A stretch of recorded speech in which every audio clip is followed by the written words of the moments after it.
MC सबसे strongest S rank party का founder था, लेकिन उसके फ्रेंड्स ने उसे पार्टी से किक आउट कर दिया क्योंकि उसका सपोर्ट मैजिक बाकियों के मुकाबले अच्छा नहीं था। लेकिन एमसी कभी मेज था ही नहीं। वो अब अपनी असली स्किल और पैशन यानी सोर्ड्समैनशिप पर वापस लौटने का फैसला करता है ताकि वो सबसे ग्रेटेस्ट एडवेंचरर बन सके।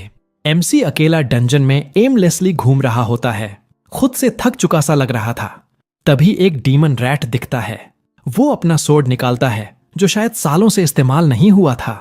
वो मॉन्स्टर की तरफ मुड़ता है और एक क्लीन स्ट्राइक में उसे काट गिराता है। उसे लगता है कि सोर्ड इस्तेमाल न करने से वो थोड़ा रस्टी हो गया है। ये देखकर डंजन के बाकी रैट्स उस पर अटैक करने के लिए रश करते हैं, लेकिन ये क्रीचर्स एमसी के लिए कुछ भी नहीं थे। वो हीरोज पार्टी का क्रिएटर था। क्विक 1-2 से वो सारे रैट्स को मार डालता है। डंजन फ्लोर पर बिखरे कोर्स देखकर वो सोचता है शायद वो उतना आउट ऑफ शेप नहीं है जितना लगा था। सोलो सोर्ड्समैन के तौर पर अभी भी होप है। लेकिन पलटते ही एक ग्रुप ऑफ गॉब्लिन्स उसे सराउंड कर लेते हैं। ये डीमन रैट्स से काफी स्ट्रॉन्गर थे। एमसी कोई चांस नहीं लेना चाहता। वो अपना सपोर्ट मैजिक खुद पर यूज करता है। स्ट्रेंथ बूस्ट, थोड़ी देर के लिए टैंकियर बन जाता है और सोर्ड ज्यादा डेंजरस हो जाता है। गॉब्लिन्स अटैक करते हैं, लेकिन एस रैंक पार्टी में रहने की वजह से एमसी की स्पीड और स्किल्स इतनी शार्प थीं कि वो सबको एक एक करके स्लॉटर कर देता है। वो सोचता है मैंने कभी अपना सपोर्ट मैजिक खुद पर ट्राई ही नहीं किया था। ये कितना ओवर पावर्ड लग रहा है। पहली वेव खत्म होने के बाद वो गार्ड डाउन करने वाला था, लेकिन दूसरी वेव आ जाती है। एन्चेंटमेंट जल्दी खत्म होने वाला था। वो हेड फर्स्ट जंप करता है, सारे गॉब्लिन्स को स्लैश करता हुआ चेस करके आखिरी वाले को हेल भेज देता है। एन्चेंटमेंट खत्म होता है। एमसी रियलाइज करता है कि स्पेल सिर्फ 3 मिनट्स कॉम्बैट के लिए काम करता है। टाइमिंग और यूसेज में केयरफुल रहना पड़ेगा। तभी तीसरी वेव आती है।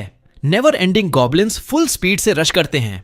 एमसी फिर ओवर पावर करता है और एक एक करके मारता जाता है।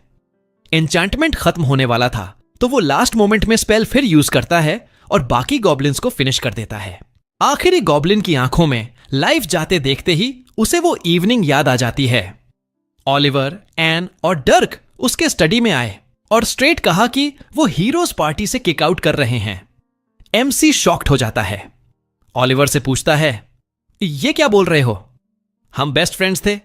लेकिन ऑलिवर कोल्ड और कैलकुलेटेड रहता है। कहता है विलेज का फ्रेंड होना कुछ छुपाता नहीं, तू पार्टी का सबसे यूजलेस मेंबर है। एन और डर्क भी कहते हैं तू हमें स्लो डाउन कर रहा है, ग्रेटनेस से रोक रहा है। एमसी की लाइफ फ्लैश करती है। कैसे उसका बेस्ट फ्रेंड उसे उस पार्टी से निकाल रहा है जो उसने खुद बनाई थी। हीरोज पार्टी जो इतनी तेजी से डंजन्स क्लाइम करके कंट्रीज बेस्ट में शुमार हो गई थी। ऑलिवर कहता है लास्ट कोलैबोरेटिव डंजन मिशन में उसने दूसरी पार्टीज देखी। उनकी एन्चांटर कितनी स्ट्रांग और हेल्पफुल थी। एमसी के मुकाबले तू यूजलेस है। एमसी कहता है मैं एन्चांटर हूं ही नहीं। पार्टी में किसी को मैजिक एप्टीट्यूड नहीं था, इसलिए मैंने सोर्ड्समैन की पोजीशन सैक्रिफाइस की और अपना खुद का सपोर्ट मैजिक स्टाइल क्रिएट किया। एन उसके मुंह पर हंसती है। पैथेटिक लूजर एक्सक्यूजेस बना रहा है। ऑलिवर तो पहले से बेटर सोर्ड्समैन था। एमसी ऑलिवर की तरफ देखता है, लास्ट होप। लेकिन ऑलिवर कोल्डली कहता है हमने रिप्लेसमेंट एन्चांटर भी ढूंढ लिया है। वो हमें रैंक्स क्लाइम करके ग्रेटनेस दिलाएगा। एमसी आखिरकार एक्सेप्ट कर लेता है कि अब इस पार्टी में उसकी कोई जगह नहीं। एक फाइनल गुड बाय के साथ वो जाने लगता है। एन हंसते हुए कहती है तू कभी एस रैंक पार्टी में होने वाला ही नहीं था। सोर्ड्समैनशिप और मैजिक दोनों ए रैंक हैं। Jack of all trades, master of nothing. MC reality में वापस आता है। वो नया फाइटिंग स्टाइल सोचता है, सोर्ड्समैन और मेज का मर्ज। वो जैक ऑफ ऑल ट्रेड्स रहेगा, लेकिन सब कुछ मास्टर करेगा और ऑलिवर वालों को दिखाएगा कि उन्होंने कितनी बड़ी मिस्टेक की। तभी टेलीपोर्टेशन रूम में 4 एडवेंचरर्स भागते हुए आते हैं। हाँफ रहे होते हैं। उनका लीडर पूछता है सब ठीक हो? इतने ऑर्क्स एक साथ एक्सपेक्ट नहीं किए थे। एक मेंबर कहता है गर्ल को पीछे छोड़ आए। लीडर कहता है सही किया, अगर हेल्प करने की कोशिश करते तो सब मर जाते। वैसे भी वो गर्ल आज ही पार्टी में ज्वाइन हुई थी। ओल्डर फ्रेंड को प्रायोरिटी दी। एमसी को अपना पार्टी अबैंडन करने का वुंड अब भी ताजा था। वो उनसे कहता है मुझे ऐसे लोगों से नफरत है। वे कहते हैं कुछ कर ही नहीं सकते थे। एक अटैक करने की कोशिश करता है, लेकिन एमसी उसे मैनहैंडल करके फ्लोर पर पटक देता है। कहता है, अपना अगली मुंह बंद करो और भाग जाओ। लीडर से गुस्से में पूछता है, गर्ल को कहां मरने छोड़ा, और उस डायरेक्शन में भागता है सेव करने। केव के एंड में वो गर्ल को कॉर्नर्ड पाता है, ऑर्क्स की आर्मी के सामने। वो वॉल से लगकर रो रही थी, डिफेंसिव शील्ड लगाए हुए, लेकिन शील्ड ज्यादा देर नहीं टिकता। ऑर्क शील्ड तोड़कर उसकी लाइफ खत्म करने वाला था। एमसी जंप करता है, विंड मैजिक से ऑर्क्स को पुश बैक करता है। गर्ल शॉक्ड और डेज्ड। एमसी वेस्ट नहीं करता, सोर्ड निकालकर ऑर्क्स पर रश करता है। पहला ओआर्क पंच करता है, लेकिन एमसी इजीली ब्लॉक कर लेता है। सपोर्ट मैजिक रीइंफोर्समेंट के साथ वो ऑर्क्स को बटर की तरह काटता जाता है। गर्ल कंफ्यूज होकर सोचती है, ये सोर्ड्समैन है या मेज। एमसी रीइंफोर्समेंट मैजिक से ब्लेड की शार्पनेस बढ़ाता है, ऑर्क्स के वेपन्स और बॉडीज दोनों काट गिराता है। वो सोचता है, वे लोग सही थे, इतने ऑर्क्स हैंडल नहीं कर पाते, लेकिन मैं पार्टी मेंबर को छोड़कर कभी नहीं मरता। डजन्स मॉन्स्टर्स को स्लैश करता हुआ वो सब खत्म कर देता है। केव में सिर्फ कॉर्पसेस और शाइनी कोर्स रह जाते हैं। वो रेडहेड की तरफ मुड़ता है। वो एड्रेनलिन खत्म होने से फ्लोर पर गिर चुकी थी। सनसेट होने तक दोनों डंजन से बाहर आते हैं। रेडहेड अपना नाम सोफिया बताती है और थैंक्स में डिनर के लिए इनवाइट करती है। एमसी एक्सेप्ट कर लेता है। वे सिल्वर रैबिट्स गिल्ड के टैवर्न जाते हैं। एमसी को पता चलता है कि वो गिल्ड से है। केप पर क्रेस्ट था। उसे किसी की याद आती है, लेकिन समझ नहीं आता। सोफिया उसे अपनी ओल्डर सिस्टर सेल्मा से मिलवाती है। सेल्मा एस रैंक एन्चेंटर थी, कंट्री की स्ट्रॉन्गेस्ट। उसी ने रोल्स डिवाइड किए थे, सोर्ड्समैन जो अटैक करता, टैंक जो डैमेज अब्सॉर्ब करता, मेज जो सपोर्ट देता। सेल्मा एमसी को डिस्गस्ट से देखती है और कहती है, FBI कॉल करूंगी, मेरी सिस्टर सिर्फ 14 साल की है। एमसी तुरंत कहता है, मेरा नाम एप्स्टीन फाइल्स में नहीं है, चिल करो। सोफिया कहती है, इसने मेरी लाइफ बचाई है। सेल्मा थोड़ी काल्म होती है और सिस्टर को स्कोल्ड करती है, बिना बताए डंजन क्यों गई। वे बात करते हैं। एमसी बताता है कि हीरोज पार्टी ने किक आउट कर दिया, अब वो वैगाबॉन्ड है। सेल्मा की आंखें चमकती हैं।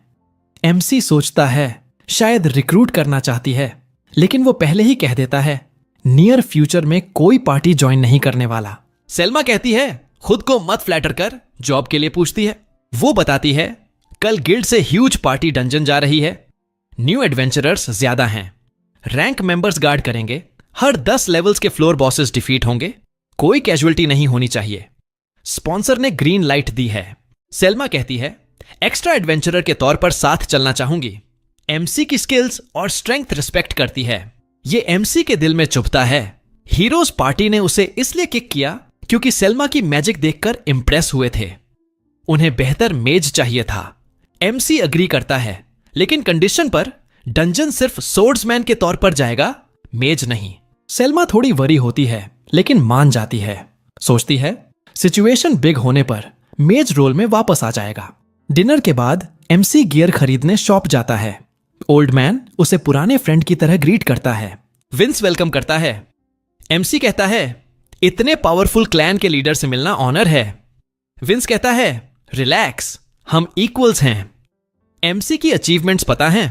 हीरोज पार्टी की सक्सेस में वो की रीजन था। प्लेजेंट्रीज छोड़कर टास्क पर फोकस करते हैं। टीचिंग एक्सपीडिशन, सेल्मा एक्सप्लेन करती है, 3 डेज में फ्लोर 1 से 51 तक जाना है। डे 1 फ्लोर 21 तक, डे 2 फ्लोर 36 तक, डे 3 फ्लोर 51 कॉन्कर। फ्लैशबैक में सेल्मा और विंस की बात। हीरोज पार्टी ने बिगेस्ट मिस्टेक किया। एमसी के बिना वे उतने स्ट्रांग नहीं रहेंगे। एमसी का सपोर्ट मैजिक रॉ में टॉप नहीं, लेकिन कास्टिंग स्पीड 4 गुना फास्ट। ओरिजिनल स्पेल्स, सिचुएशन समझने और क्रिस्प डिसीजंस अनमैच्ड। सेल्मा कहती है, 10 parties of rookies, 5 escorts including Selma और एमसी। रूकीज मॉन्स्टर्स हैंडल करेंगे रोटेशन में। आउट ऑफ ऑर्डिनरी होने पर एस्कॉर्ट्स जंप करेंगे। एमसी पूछता है, सिर्फ 5 एस्कॉर्ट्स? सेफ एक्सपीरियंस के लिए मल्टीपल ए रैंक पार्टीज क्यों नहीं? सेल्मा कहती है, रूकीज को डंजन स्ट्रेस एक्सपीरियंस होना चाहिए, ओवर एस्टिमेट नहीं करना चाहिए एबिलिटीज। एमसी बिलीव नहीं करता, लेकिन आउटसाइडर है, ट्रू मोटिव नहीं बताएंगे। क्वेस्ट एक्सेप्ट करता है। Wins 2 gold advance then gold completion पर देता है। एमसी को सरप्राइज होता है, इतना ज्यादा? ईयर्स वर्थ मनी, सेल्मा कहती है। तुझे वैल्यू करते हैं, इसलिए प्रॉपर कॉम्पेंसेशन। एमसी थैंक्स कहकर नेक्स्ट मॉर्निंग मिलने का प्रॉमिस करता है। अगली सुबह डंजन एंट्रेंस पर न्यू एडवेंचरर्स इंतजार कर रहे हैं। सोफिया और सेल्मा रेडी। एमसी सेल्मा के आउटफिट की कॉम्प्लीमेंट करता है। सोफिया अनॉय होकर रिमाइंड करती है, माइनर हूं। एमसी कहता है, चिल, माइकल जैक्सन का फैन नहीं हूं। सोफिया पूछती है, अभी कहां रह रहा है? मेंशन छोड़ दिया। एमसी कहता है, इनमें, लेकिन सून प्रॉपर प्लेस ढूंढ लूंगा। सब आ गए लगते हैं। सेल्मा एक्सपीडिशन स्टार्ट करती है। सोफिया को अपनी पार्टी में भेजती है। सेल्मा एमसी को बाकी 3 एस्कॉर्ट से मिलवाती है। Ant, blue head, tank, burn, blonde, tank, Cathy, short head, healer. MC realise करता है वो frontline attacker, Selma enchanter. Well rounded escorts party. लेकिन अगर वो रिफ्यूज करता तो प्लान क्या था? समथिंग फिशी है। सेल्मा रूकीज को कलेक्ट करके इंट्रोड्यूस करती है। इनक्रेडिबली स्ट्रॉन्ग हेल्पर मिला है। एमसी ने 94th फ्लोर तक जाया है। सेल्मा ने भी नहीं। हीरोज पार्टी का हिस्सा था, कंट्री के स्ट्रॉन्गेस्ट में से एक। न्यूबीज हाइप हो जाते हैं। एमसी पर प्रेशर आ जाता है, इतने लोग काउंट कर रहे हैं। सेल्मा बाकी एस्कॉर्ट्स को पार्टी सौंपती है। एमसी को 10th पार्टी लीड करने को कहती है, most promising party. Right guidance से मिडिल लेवल डंजन्स भी इजीली हैंडल कर सकते हैं। एमसी कंफ्यूज होता है, आउटसाइडर को स्टार पार्टी क्यों? 10th ग्रुप में सिर्फ 3 लोग, सोफिया, लोगन, ब्लॉन्ड बॉय, कैरल, गर्ल। लोगन कहता है, हम तीनों ही हैं, कोई और कीप अप नहीं कर पाता। वो लीडर है, एन्चांटर, सेल्मा से भी बेटर बनेगा। एमसी सोचता है, attitude problem boy. Carol tank है लेकिन कोई आर्मर नहीं। एमसी पूछता है, डंजन में पहनेगी? कैरल कहती है, शील्ड्स आर्मर्स नहीं यूज करती, डॉज टाइप टैंक हूं, मॉन्स्टर्स को टच नहीं होने दूंगी। एमसी सोचता है, डॉज टैंक्स रेयर हैं, स्पीड और स्किल से डॉज प्लस काउंटर अटैक, लेकिन एक्सपीरियंस चाहिए जो इस गर्ल में नहीं। लोगन कहता है, क्लैन ने कई बार नॉर्मल टैंक एक्ट करने को कहा लेकिन इग्नोर कर दिया। एमसी रियलाइज करता है, स्टार पार्टी लेकिन प्रॉब्लम पार्टी भी। एस्कॉर्ट्स इसे अवॉइड करना चाहते थे। एक्सपीडिशन स्टार्ट होती है। कैरल बकबक करती रहती है, पार्टी क्यों छोड़ी? एमसी को शटअप करने का तरीका नहीं पता। जर्नी स्मूथ चलती है। एमसी मैजिकल ट्रैप्स सेट करता है पीछे। लेसर मॉन्स्टर्स ऑटोमेटिकली हैंडल हो जाते हैं। 20th फ्लोर पर पहुंचते हैं।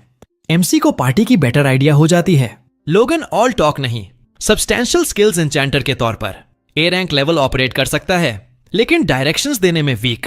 एन्चांटर के लिए important. Carol super fast, dodge type के लिए जरूरी, लेकिन प्रॉब्लम्स, बिना सोचे मॉन्स्टर्स पर रश करती है।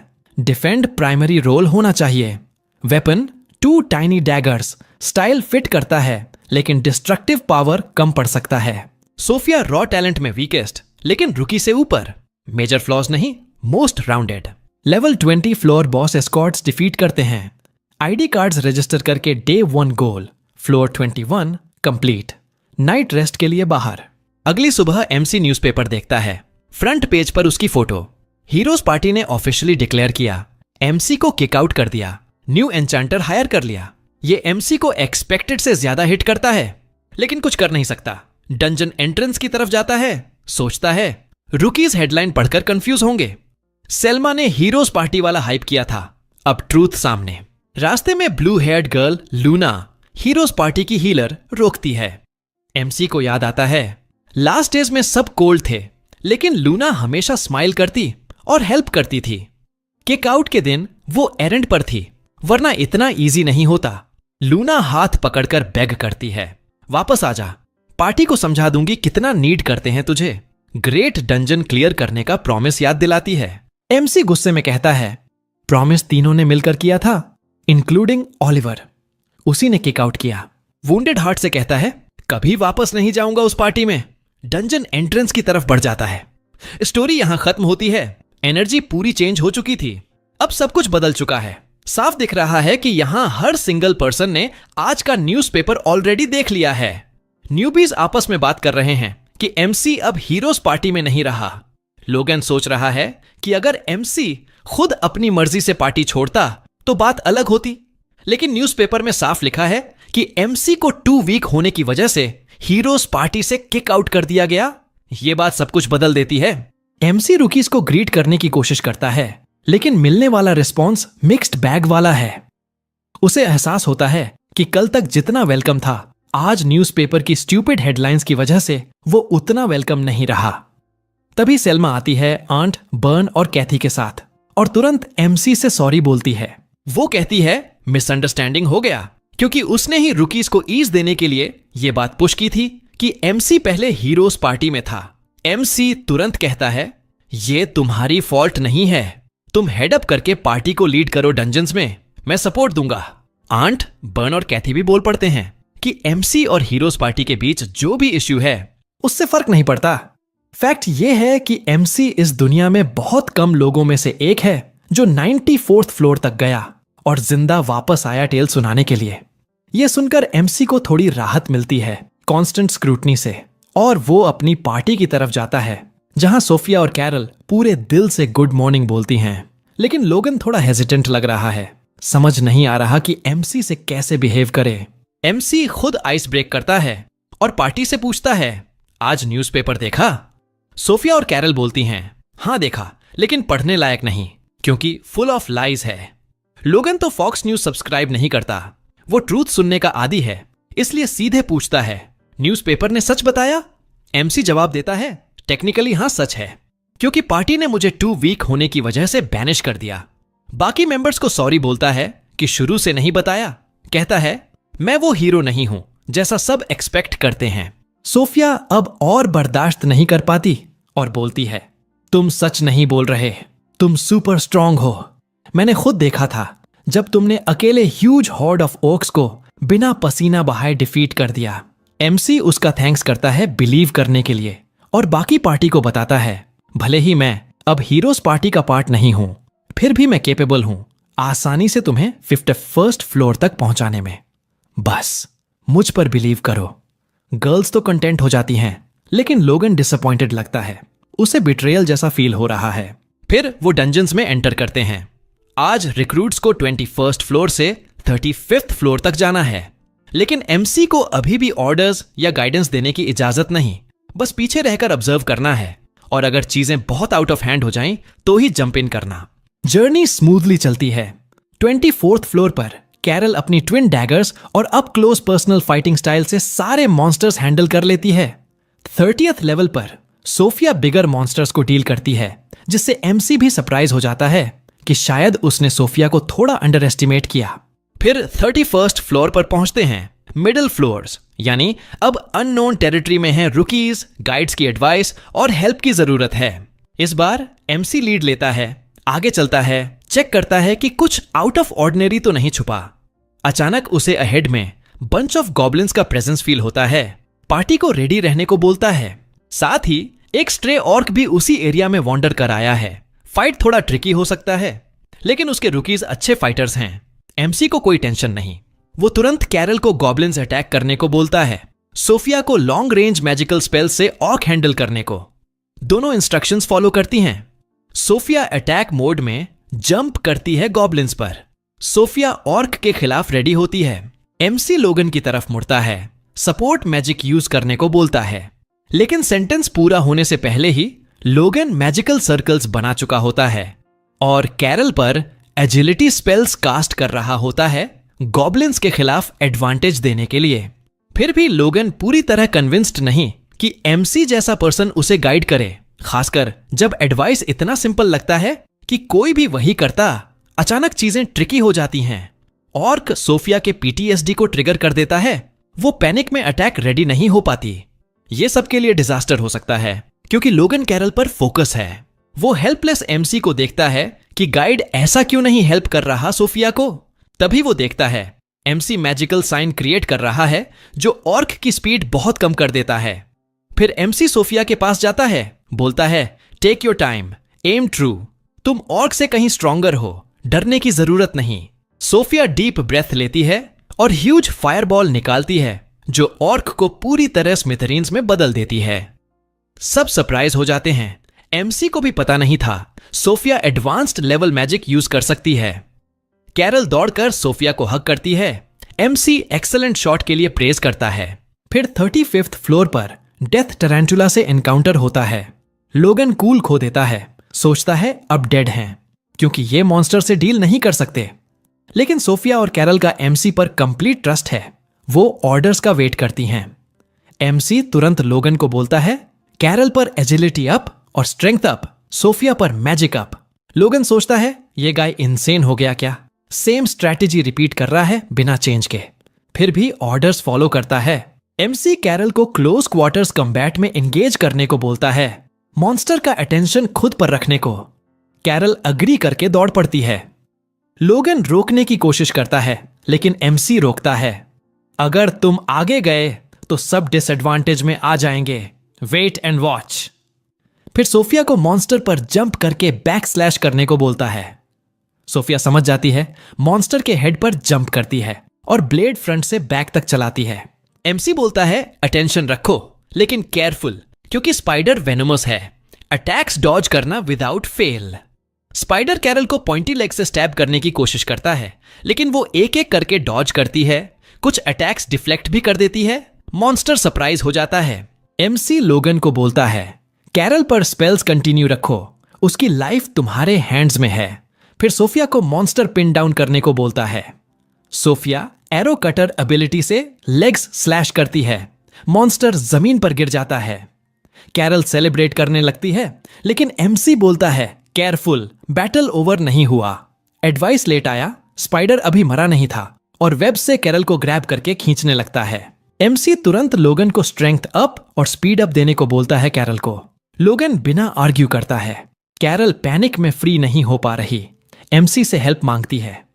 एमसी सोफिया को रॉक एरो रेडी करने को बोलता है और शार्पनेस एनहांस्ड स्पेल उसकी नाइव्स पर डालता है, बूस्ट मिलता है।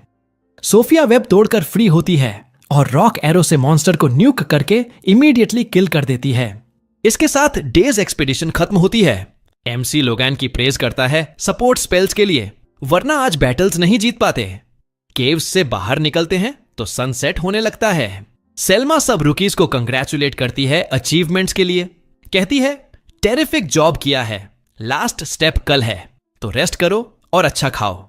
सब अपने अपने रास्ते जाते हैं। एमसी को आंट और बर्न रोकते हैं लंच के लिए। सोचने के बाद एमसी एक्सेप्ट कर लेता है। रोज कोई ट्रीट नहीं करता। सिटी वापस जाते वक्त लोगन सोफिया से पूछता है उस एनकाउंटर के बारे में जब एमसी ने पहली बार उसकी लाइफ बचाई थी। स्पेसिफिक्स पूछता है स्पेल्स के। सोफिया याद करती है विंड ब्लास्ट यूज किया था पहले, फिर सोर्ड एनहांस करके हर ऑर्क को श्रेड्स में काट दिया। लोगन को रियलाइज होता है एमसी में कुछ बहुत डिफरेंट है। आज उसने कैजुअली ऑर्क की एजिलिटी रिड्यूस करने वाला स्पेल यूज किया था जो सोफिया की तरफ जा रहा था। ऐसे डिबफ स्पेल्स इनक्रेडिबली हार्ड होते हैं। सेल्मा जैसी टैलेंटेड मेजर्स भी बेयरली एक डिबफ कपल ऑफ डेज में प्रेप करके यूज कर पाती हैं। ऊपर से एमसी परफेक्ट स्पेल कास्टर की तरह बिहेव कर रहा था। टीम फाइट में एग्जैक्ट टाइमिंग पता था, एनहांसमेंट्स कब वेयर ऑफ होंगे, प्रीएम्प्टिव स्पेल से एनिमी मूवमेंट्स प्रिडिक्ट कर रहा था। लोगन को लगता है उसने एमसी को कंप्लीटली रॉन्ग समझा। वो नॉर्मल मेज नहीं, एक्चुअल जीनियस है। सिटी में एमसी टैवर्न में बर्न और आंट के साथ बैठता है।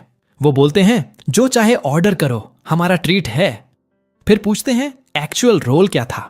हीरोज पार्टी में एन्चांटर थे, अब सोर्ड्समैन क्लेम कर रहे हो।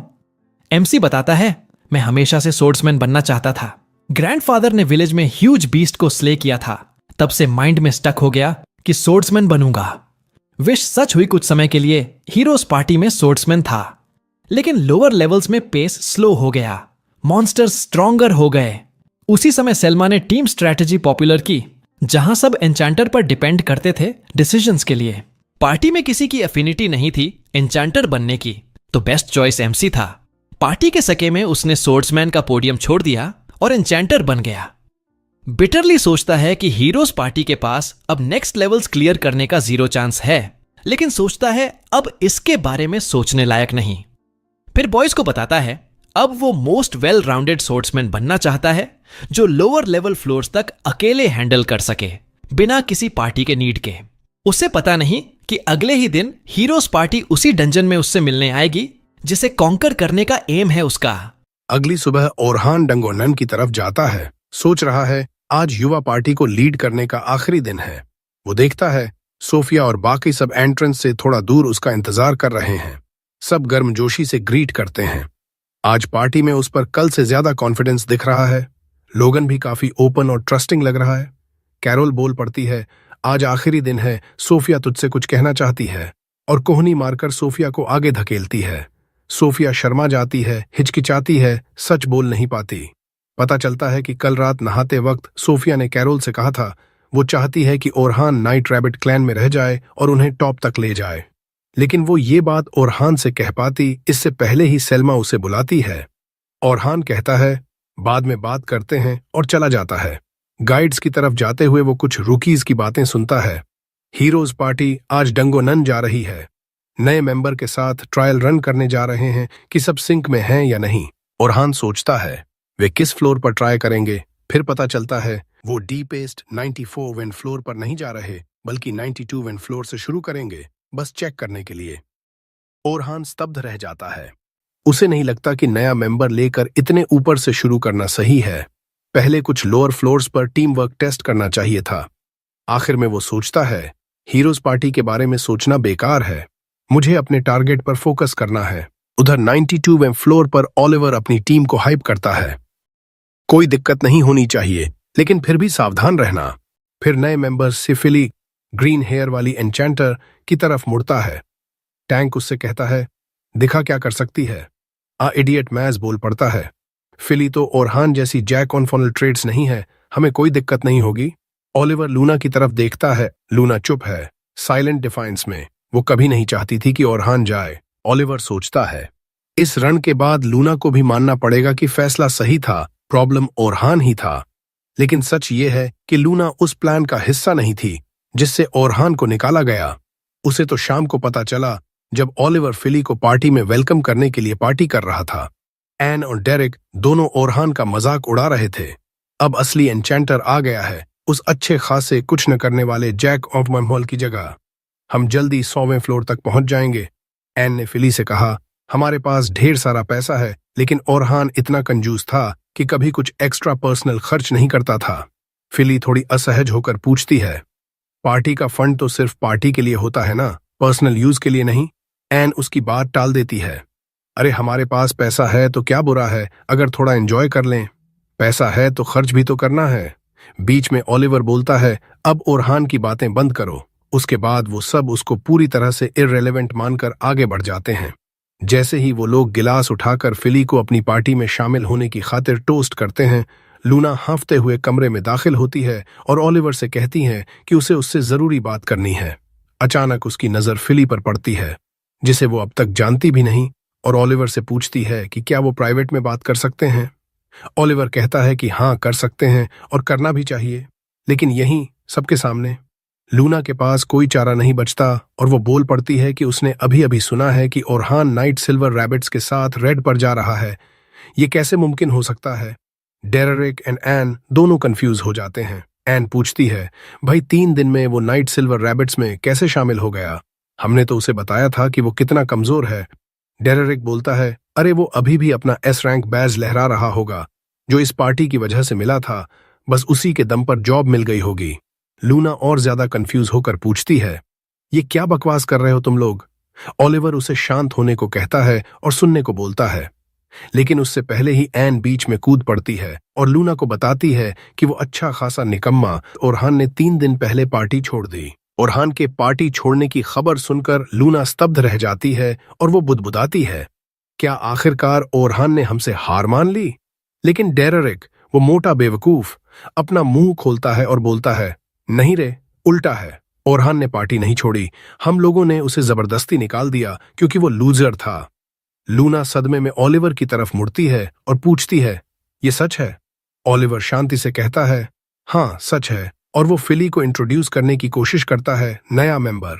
लेकिन लूना उसे बीच में ही रोक देती है और कहती है मैंने साफ साफ कहा था कि ओरहान की जगह किसी को भी नहीं लूंगी। ये सुनकर डेरेक, वो जीरो एक टैंक, चिल्लाता है चुप कर, नया मेंबर अभी तुझे ग्रीट करने की कोशिश कर रहा है। ओलिवर डेरेक को शांत करता है और लूना को समझाने की कोशिश करता है कि ओरहान अब उनकी पार्टी के लायक नहीं रहा, वो बस उनका बोझ बनेगा। लूना साफ मना कर देती है मुझे किसी भी बात से सहमति नहीं है। ओरहान इस पार्टी का कोर है, उसी की वजह से हम इतनी दूर तक पहुंचे हैं। उसके बिना हम आगे नहीं बढ़ सकते। और वो गधा बीच में टांग अड़ाता है कि ओरहान को स्पेशल समझने वाली सिर्फ तू ही है और अब कुछ हो भी नहीं सकता क्योंकि फैसला हो चुका है और ओरहान को निकाल दिया गया है। ओलिवर लूना से कहता है कि अभी उन्हें इमीडिएट प्लान्स पर बात करनी है।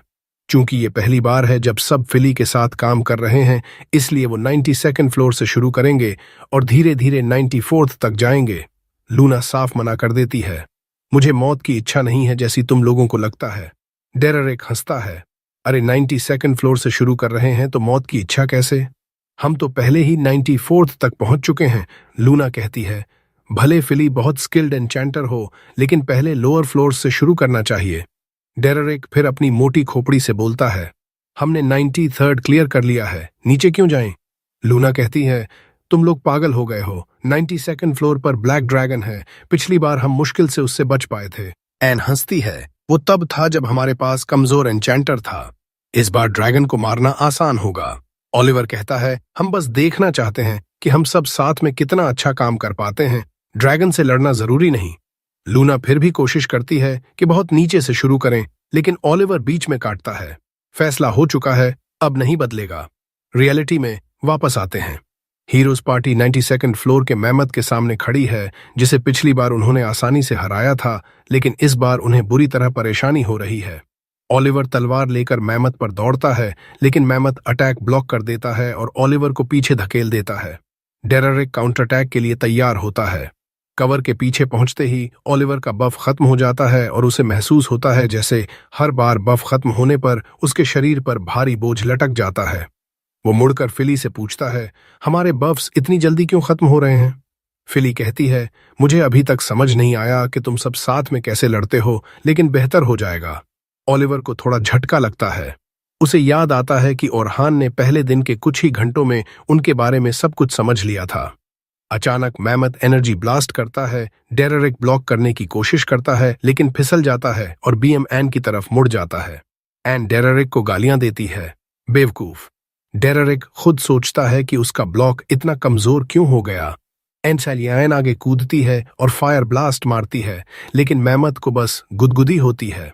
ओलिवर चिल्लाता है, सीरियस हो जा। एन कहती है, मैं तो वही कर रही हूं जो हमेशा करती हूं, लेकिन पता नहीं क्यों अटैक कमजोर लग रहे हैं। ओलिवर फिली से कहता है, एन के मैजिक डैमेज को फिर बूस्ट कर। फिली करती है, लेकिन फिर भी एन का फायर ब्लास्ट मैमथ पर खरोंच तक नहीं छोड़ता। मैमथ फिर पावर ब्लास्ट करता है, एन मुश्किल से चट्टान के पीछे छिप जाती है। ओलिवर स्तब्ध है, फिली का मैजिक तो ओरहान से कहीं ज्यादा स्ट्रांग होना चाहिए था। फिर भी वो उसी मैमथ से पीटे जा रहे हैं जिसे पहले आसानी से हराया था। एक और पावर बीम ओलिवर की तरफ आता है, वो बाल बाल बचता है। अगला डेरेक ब्लॉक करता है। ओलिवर एन से कहता है, फ्लैंक कर, लेकिन मैमथ उसे रोक देता है और अटैक करता है। एन वापस भागती है। ओलिवर फिली की तरफ मुड़ता है, मॉन्स्टर के अटैक पर नजर रख और हमें वॉर्न कर। फिली कहती है, बाकी सब करते हुए ये इम्पॉसिबल है। ओलिवर कहता है, एन्चेंटर का काम ही यही है, बैटल का फ्लो समझना। एन चिल्लाती है, ये तो पूरी तरह बेकार है, इसे पार्टी में ले ही नहीं आना चाहिए था। ओलिवर को एहसास होता है कि कोई भी अपनी पुरानी ताकत में नहीं है। वो अपनी तलवार की पूरी पावर भी नहीं खींच पा रहा। फिली का मैजिक तो उन्हें जबरदस्त बूस्ट देना चाहिए था, तो गड़बड़ कहाँ है? इससे पहले कि वो कुछ सोच पाते, ब्लैक ड्रैगन गहराई से निकलता है और उनकी तरफ उड़ता हुआ आता है। लूना डर से पसीना पसीना होकर चीखती है, जल्दी यहां से भागो। ड्रैगन जमीन पर उतरता है और मैमथ को कुचल कर रख देता है। ओलिवर सदमे में है, ये ड्रैगन यहां क्यों आया? ऐसा नहीं होना चाहिए। फिर भी वो मना करता है, हमने इसे एक बार हराया था, फिर हराएंगे। डेरेक फायरबॉल ब्लॉक करने की पोजीशन में जाता है, लेकिन वो पहले जितना स्ट्रांग नहीं है और उड़ जाता है। एन भी फायरबॉल मारती है, लेकिन चट्टान के पीछे छिपते हुए भी बेहोश हो जाती है। लूना ओलिवर से कहती है, भागना पड़ेगा। ओलिवर फिली से बफ मांगता है और स्ट्रेंज अटैक करके ड्रैगन के फायरबॉल से टकराता है। शॉक वेव से वो घुटनों पर आ गिरता है, कंफ्यूज और चक्कर में। लूना उसे उठाती है और कहती है, इमरजेंसी टेलीपोर्ट क्रिस्टल यूज करो, वरना मर जाएंगे। फिली कहती है, लेकिन वो हमें लोअर रैंक बॉस रूम में भेज देगा, वहां लड़ना पड़ेगा। लूना कहती है, और कोई रास्ता नहीं? ओलिवर मान जाता है, बाकी टीम को पकड़ता है और पोर्टल खोलता है। लेकिन ठीक कदम रखने से पहले ड्रैगन डाइव करके अटैक करता है, उन्हें पीछे धकेलता है और खौफनाक तरीके से पोर्टल में घुस जाता है और गायब हो जाता है। डेरेरिक पहले तो सोचता है अच्छा हुआ, लेकिन लूना कहती है ये सबसे बुरा हो सकता था। अब किसी लोअर रैंक एडवेंचर पार्टी की मौत हो जाएगी। हमें गिल्ड वापस जाना होगा और डंगो एनन में सबको फोर्स टेलीपोर्ट करवाना होगा। ऑलिवर मानता है और सब भागते हैं। तभी लूना बताती है हम कमजोर इसलिए महसूस कर रहे थे क्योंकि ओरहान ने कुछ ओरिजिनल स्पेल्स डेवलप किए थे जो किसी भी मैजिक अटैक की स्ट्रेंथ 50 गुना बढ़ा देते थे। फिली सदमे में है, सेल्मा भी तो सिर्फ 10 गुना कर पाती थी। लूना कहती है सच है, हम तभी स्ट्रांग थे जब ओरहान हमारे साथ था, वरना हम बस एक मीडियोकर एडवेंचर ग्रुप हैं। ऑलिवर मानने से इनकार करता है और कसम खाता है कि ओरहान के बिना भी ड्रैगन को मारकर दिखाएगा। सब गिल्ड हाउस की तरफ भागते हैं, दुआ करते हुए कि अभी तक किसी की जान न गई हो। 50th फ्लोर पर ओरहान अपनी पार्टी से कहता है 51st फ्लोर पहुंचते ही आज का गोल पूरा हो जाएगा और हम टेलीपोर्टेशन क्रिस्टल से वापस चले जाएंगे। सब सहमति में सिर हिलाते हैं, लेकिन ओरहान के पेट में अजीब सी घबराहट है। वो चारों तरफ देखता है, कुछ गड़बड़ नहीं दिखती। ऊपर काले बादलों से ढका आसमान देखता है और सोचता है ये अजीब सी फीलिंग क्यों आ रही है। सब कुछ ठीक चल रहा है, फ्लोर बॉस से लड़ेंगे, कोई बड़ी बात नहीं, फिर घर लौटेंगे, मिशन सक्सेस, फिर ये वार्निंग क्योंकि कुछ बहुत गलत हो चुका है और सबको अभी निकलना चाहिए। कैरल की आवाज उसे ख्यालों से बाहर लाती है, इस बार किस तरह के मॉन्स्टर्स से लड़ना पड़ेगा। ओरहान उसकी आंखों में एक्साइटमेंट देखता है और कहता है तू टैंक है, तेरी मुख्य जिम्मेदारी टीममेट्स को प्रोटेक्ट करना है, तू अकेले दुश्मनों पर टूट पड़ने की सोच नहीं सकती। कैरल सहमत नहीं होती, अगर मैं अकेले सबको संभाल लूं तो टीममेट्स का काम आसान हो जाएगा, वो खतरे में भी नहीं पड़ेंगे। टैंक का काम फ्रंट लाइन पर रहना है। वो और बेहतर लड़ने की एडवाइस मांगती है। ओरहान थककर सांस छोड़ता है और कहता है टीम के साथ काम करना सीख, सब कुछ अकेले करने की कोशिश मत कर, जितनी जल्दी सीखेगी उतना अच्छा।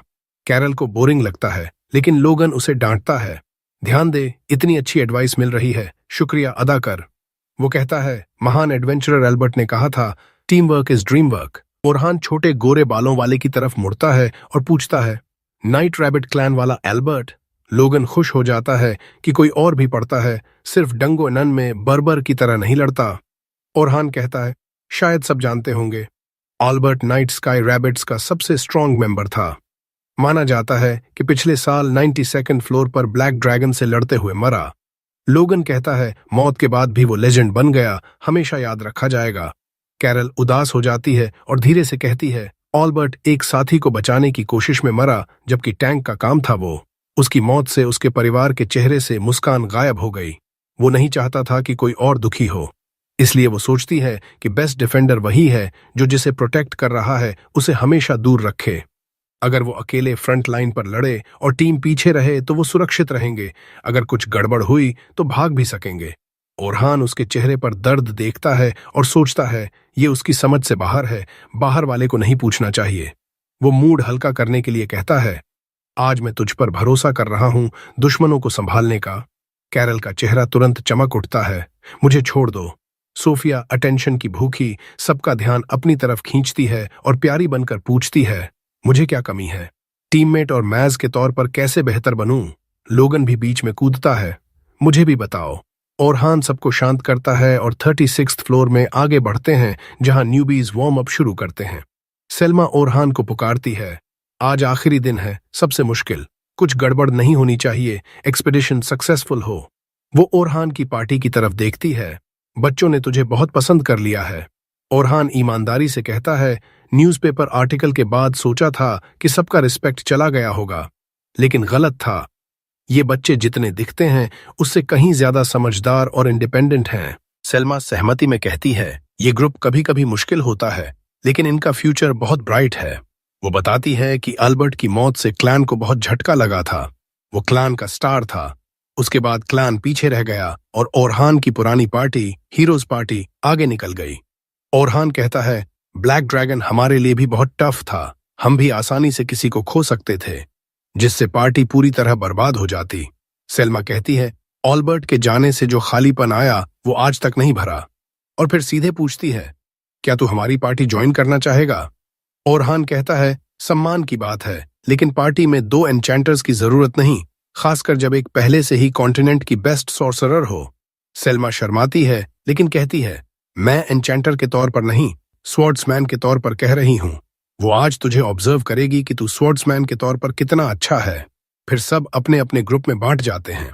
ओरहान अकेला रह जाता है 3 न्यूबीज के साथ, जिनकी मॉनिटरिंग उसकी जिम्मेदारी है। कैरल पूछती है, इतना स्प्लिट क्यों हो रहे हैं? लैबिरिंथ में खो जाना अच्छा नहीं लगता। ओरहान हंसता है, ये अच्छा एक्सरसाइज है। कई बार पार्टी को कई रास्तों में बांटकर चेक करना पड़ता है कि कौन सा बॉस रूम तक जाता है। इसीलिए बड़े क्लान जैसे नाइट स्काई रैबिट्स को फायदा रहता है, वो पूरी गुफा जल्दी चेक कर लेते हैं। लोगन कहता है, ओरहान सबसे डीप फ्लोर तक गया है, हमें कोई दिक्कत नहीं होगी। सेल्मा और कैरल उसे घेर लेती हैं और पूछती हैं, गहरे लेवल्स पर डंगो अनन कैसा लगता है? कौन से मॉन्स्टर्स मिलते हैं? ओरहान बताता है, डीप फ्लोर्स करीब 72 से शुरू होते हैं। वहां इकोसिस्टम बदल जाता है। बर्फीला पहाड़, बार बार ब्लिजर्ड और अंधेरे में छिपे आइस लिजर्ड जो तब तक इंतजार करते हैं जब तक तुम सो न जाओ।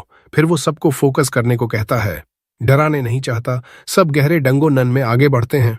पूरी गुफा खाली लग रही है, बहुत अजीब और डरावना सा। लोगन कहता है, इस फ्लोर पर एक भी मॉन्स्टर नहीं दिखा। 40th फ्लोर पर ऐसा होता है क्या? ओरहान सिर हिलाता है, नहीं। उसके पेट का ग्रहण और कसता है। वो सोचता है, क्या उसकी गट फीलिंग सही थी? आज डंगो नन में कुछ बहुत गड़बड़ है। कैरल शोर मचाती है, मॉन्स्टर से लड़ना है, जल्दी आओ। तभी एक चट्टान के पीछे से ब्लू गॉब्लिन निकलता है।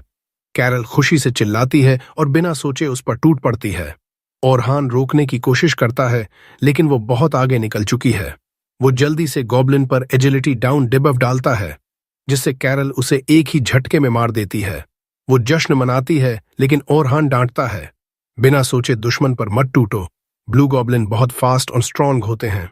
तू खतरे में पड़ सकती थी, जिससे लोगन और सोफिया भी आउट ऑफ पोजीशन हो जाते और सब खतरे में पड़ जाते। कैरल अपनी गलती मानती है। ओरहान उसे थोड़ा नरम करने के लिए एक्टिव डिफेंस स्टाइल सिखाता है। दुश्मन की मूवमेंट्स पर फोकस करो और ठीक उस पल पर अटैक करो जब वो अपना अटैक लॉन्च करने वाला हो। इससे उनका अटैक रुक जाएगा और तुम्हारी टीम को बहुत बड़ा फायदा मिलेगा। कैरल हैरानी से सुनती है। तभी लोगन उसे धक्का देकर आगे आता है। मुझे भी बताओ, वो सबको मुड़ने को कहता है। पीछे से 2 वुल्फ मॉन्स्टर्स दौड़ते हुए आते हैं, लेकिन मैजिकल ट्रैप एक्टिवेट होती है और उन्हें स्पाइक्स से चुभो देती है। ओरहान लोगन को बताता है, ट्रैप स्पेल्स से शुरू कर, इससे टीम आगे के दुश्मन पर फोकस कर सकेगी, पीछे की चिंता नहीं करेगी। लोगन उत्साह से सब सुनता है और मन में सोचता है कि वो ओरहान जैसा मैज बनना चाहता है, हर मायने में। फिर ओरहान सोफिया की तरफ मुड़ता है, तुझे 2 मैजिक स्पेल्स एक साथ यूज करना सीखना चाहिए। वो कहती है, बहुत कॉम्प्लिकेटेड लगता है। ओरहान कहता है, उतना नहीं जितना लगता है, थोड़ी प्रैक्टिस से कोई भी कर सकता है। एडवांस्ड लेवल के कैस्टर्स तो एक साथ दर्जन स्पेल्स यूज कर लेते हैं। सोफिया हैरान है, फिर मैं स्ट्रॉन्गर वर्जन क्यों नहीं सीखूं? ओरहान समझाता है, स्ट्रॉन्गर मैजिक अटैक तैयार करने में टाइम लगता है, उस दौरान तुम पूरी तरह वल्नरेबल हो जाती हो। अगर मल्टीपल स्पेल्स सीख लो तो पहला स्पेल फायर होने वाला हो तो दूसरा पहले से तैयार रख सकती हो। डाउन टाइम लगभग 0 हो जाएगा। लड़ाई में वल्नरेबिलिटी खत्म हो जाएगी। उसके बाद आखिरकार वो बॉस रूम तक पहुंच ही गए, जहां गाइड्स सब इकट्ठा होकर न्यूबीज को पीछे खड़े रहने को बोलते हैं और कहते हैं कि बस देखो, बॉस को हम संभाल लेंगे। ओरहान बाकियों के साथ बॉस रूम में घुसता है और बोलता है, सब अटैक पर फोकस करो, मैं जितना हो सके सपोर्ट करूंगा। बस इतना कहते ही फाइट शुरू हो जाती है। ओरहान तुरंत ऑफेंसिव मोड में चला जाता है। परफेक्ट मोमेंट पकड़कर मॉन्स्टर की टांगों पर वार करता है। ठीक जब वो अटैक करने वाला था, मॉन्स्टर लड़खड़ाकर पीछे हटता है, लेकिन बैलेंस बनाने से पहले ही ओरहान ने पीछे ट्रैप डाल दिया था, जो एक दीवार बना देता है और बॉस को डॉज करने से रोक देता है। सेल्मा फटाफट मल्टीकास्ट मैजिक यूज करती है। एक साथ 5 मैजिक सर्कल बनाती है और अटैक मारती है। टैंक आगे आकर ब्लॉक करता है और दूसरा स्वॉर्ड्समैन एक ही तलवार के घूंसे से फाइट खत्म कर देता है। न्यूबीज हैरान रह जाते हैं। फाइट तो पलक झपकते ही खत्म हो गई। लोगन को यकीन नहीं होता कि ये रैंकर्स कितनी बारीकी से लड़ते हैं। एक भी कदम बेकार नहीं, सब कुछ परफेक्ट पिक्चर जैसा। इसके बाद एक्सपीडिशन आगे बढ़ती है। एक लेवल के बाद एक लेवल क्लियर करती हुई आखिरकार फ्लोर 50 के बॉस रूम तक पहुंचती है। बॉस निकलता है, एक विशालकाय केकड़ा जिसकी शेल लगभग अटूट है। सेल्मा ओरहान से कहती है, तुम हम में सबसे ताकतवर हो। अगर तुम इस केकड़े के विशाल पंजे को काट सको तो बाकी हम सब मिलकर इसे संभाल लेंगे और घर जाकर खूब जश्न मनाएंगे। ओरहन मुस्कुराता है, तलवार निकालता है और कॉन्फिडेंस के साथ उस विशाल मॉन्स्टर की तरफ बढ़ता है। टैंक उसे चेतावनी देता है, सावधान रहना, इसकी शैल बहुत सख्त है, तोड़ना बेहद मुश्किल है। लेकिन ओरहन को फर्क नहीं पड़ता। वो हवा में उछलता है और पूरी ताकत से केकड़े के जोड़ पर वार करता है। पंजा आसानी से कट जाता है। वो एकमात्र खतरा जो उनको बचकर रहना था, खत्म। अब सेल्मा और बाकी सब आसानी से मॉन्स्टर को खत्म कर देते हैं। सब तालियां बजाते हैं, एक्सपीडिशन खत्म, सब वापस जाने की तैयारी में। लेकिन जश्न अधूरा रह जाता है। अचानक ओरहन को दिल खराब करने वाली भयानक बेचैनी महसूस होती है। रियलिटी खुद फट जाती है और उसमें से ब्लैक ड्रैगन निकलता है, सीधा उनकी तरफ उड़ता हुआ। ओरहन का खून सूख जाता है, वो चिल्लाता है, सब भागो। लेकिन ऐसा लगता है वो अकेला ही सोच पा रहा है। बाकी ए रैंक गाइड्स भी डर के मारे जम गए हैं, उस भयंकर प्रेशर से हिल भी नहीं पा रहे। सब सोच रहे हैं, ये क्या हो रहा है भाई, इतने लो लेवल फ्लोर पर इतना खतरनाक मॉन्स्टर क्यों? सेल्मा ही थोड़ा बहुत सोच पा रही है, लेकिन वो भी हिल नहीं पा रही। उसे एहसास होता है अभी कमांड उसी को लेनी पड़ेगी ताकि न्यूबीज बचकर निकल सकें। लेकिन ड्रैगन की ऑरा इतनी भारी है कि हवा में ऑक्सीजन तक खत्म हो रही है। सेल्मा के दिमाग में ब्लैक ड्रैगन की वो सारी डरावनी कहानियां घूमने लगती हैं। वो राक्षस जो एडवेंचरर्स पर टूट पड़ता है और उन्हें पूरी तरह से काट छांट कर रख देता है। ओरहन दिमाग घुमाता है, कोई रास्ता निकालने की कोशिश करता है। अचानक याद आता है, हमने तो इस लेवल का बॉस मार दिया था। मतलब अगर हम उस क्रिस्टल तक पहुंच गए जो गुफा के अंत में है तो हम सुरक्षित टेलीपोर्ट होकर वापस जा सकते हैं। यही एकमात्र रास्ता है। वो बाकियों को प्लान बताने के लिए मुड़ता है, लेकिन देखता है सब ट्रांस में हैं, आंखें ड्रैगन से नहीं हटा पा रहे। ये डरावना है। मॉन्स्टर बड़े ग्रुप की तरफ खुद आकर्षित होते हैं। अगर अभी नहीं भागे तो सब खत्म। एक पल के लिए ओरहन सोचता है, बस मैं अकेला क्रिस्टल की तरफ भाग जाऊं, मैं तो बच ही जाऊंगा। लेकिन तुरंत खुद से घिन आती है। वो फैसला करता है, नहीं, मैं इन सबको धोखा नहीं दूंगा। ड्रैगन से लड़ूंगा, इनको बचने का टाइम दूंगा। वो तलवार पकड़ता है, जबरदस्त जज्बे के साथ खींचता है। जिन लोगों की वो परवाह करता है उन्हें बचाएगा। वो बाकी गाइड्स पर चिल्लाता है, पोजीशन लो। उसकी आवाज से सब ट्रांस से बाहर आते हैं। सेल्मा भी होश में आती है, तुरंत ऑर्डर देती है, डिफेंसिव पोजीशन लो, न्यूबीज को हर हाल में बचाओ। रैंक एडवेंचरर्स तुरंत काम पर लग जाते हैं। मैज बैरियर बनाती है ताकि ड्रैगन का अटैक सोख ले। लेकिन सेल्मा को एहसास होता है उसका मैजिक इतना मजबूत नहीं कि ब्लास्ट रोक सके। ओरहन बेफिक्र होकर ड्रैगन पर दौड़ता है, लेकिन बीच में अपना ही प्रोटेक्टिव स्पेल कास्ट करता है। गाइड्स को रीइंफोर्स करता है। शुक्र है वो बच जाते हैं, वरना सब राख हो चुके होते। सब हिल गए हैं। ओरहन ड्रैगन के अटैक को डॉज करता हुआ पीछे हटता है, लेकिन उसे कोई ओपन चांस नहीं देता। वो एक छोटा खंजर निकालता है और मॉन्स्टर की आंख पर फेंकता है। ड्रैगन आंख बंद कर लेता है। लेकिन ये सब ओरहन की प्लानिंग थी। वो उस एक सेकंड में उछलता है और तलवार से गर्दन काटने की कोशिश करता है। वार इतना जबरदस्त होता है कि धूल धुआं पूरे गुफा में फैल जाता है। गाइड्स सोचते हैं शायद मार दिया, लेकिन ओरहन जानता है अभी नहीं हुआ। धूल छंटती है तो ड्रैगन फिर से खड़ा होता है, गुस्से से चीखता हुआ, बिल्कुल अस्वस्थ। ओरहन ऑर्डर देता है, न्यूबीज को चारों तरफ से ढक लो, किसी को चोट नहीं लगनी चाहिए। वो खुद ड्रैगन को डिस्ट्रैक्ट करता है। सेल्मा को शक है, लेकिन ओरहन मुस्कुराकर कहता है, फिक्र मत कर, मेरे पास प्लान है। वो न्यूबीज से कहता है, टिके रहो, और फिर ड्रैगन पर झपटता है। ड्रैगन फायर ब्रेथ चार्ज करता है, लेकिन ओरहन डॉज करता हुआ उसके चारों तरफ चक्कर काटने लगता है। सेल्मा और बाकी हैरान हैं। ओरहन अकेले उस जानवर से लड़ रहा है। सेल्मा को डर लगता है, क्या सही फैसला था उसे अकेला छोड़ना? वही ड्रैगन जिसने माइटी हीरो अल्बर्ट को मार डाला। उसे एहसास होता है कि ओरहन की कितनी परवाह करती है वो। अगर कुछ हुआ तो टूट जाएगी। ओरहन पूरी तरह जोन में है, एक के बाद एक अटैक डॉज करता है और एक बार ड्रैगन के अटैक को रिफ्लेक्ट भी कर देता है, सीधा वापस मार देता है।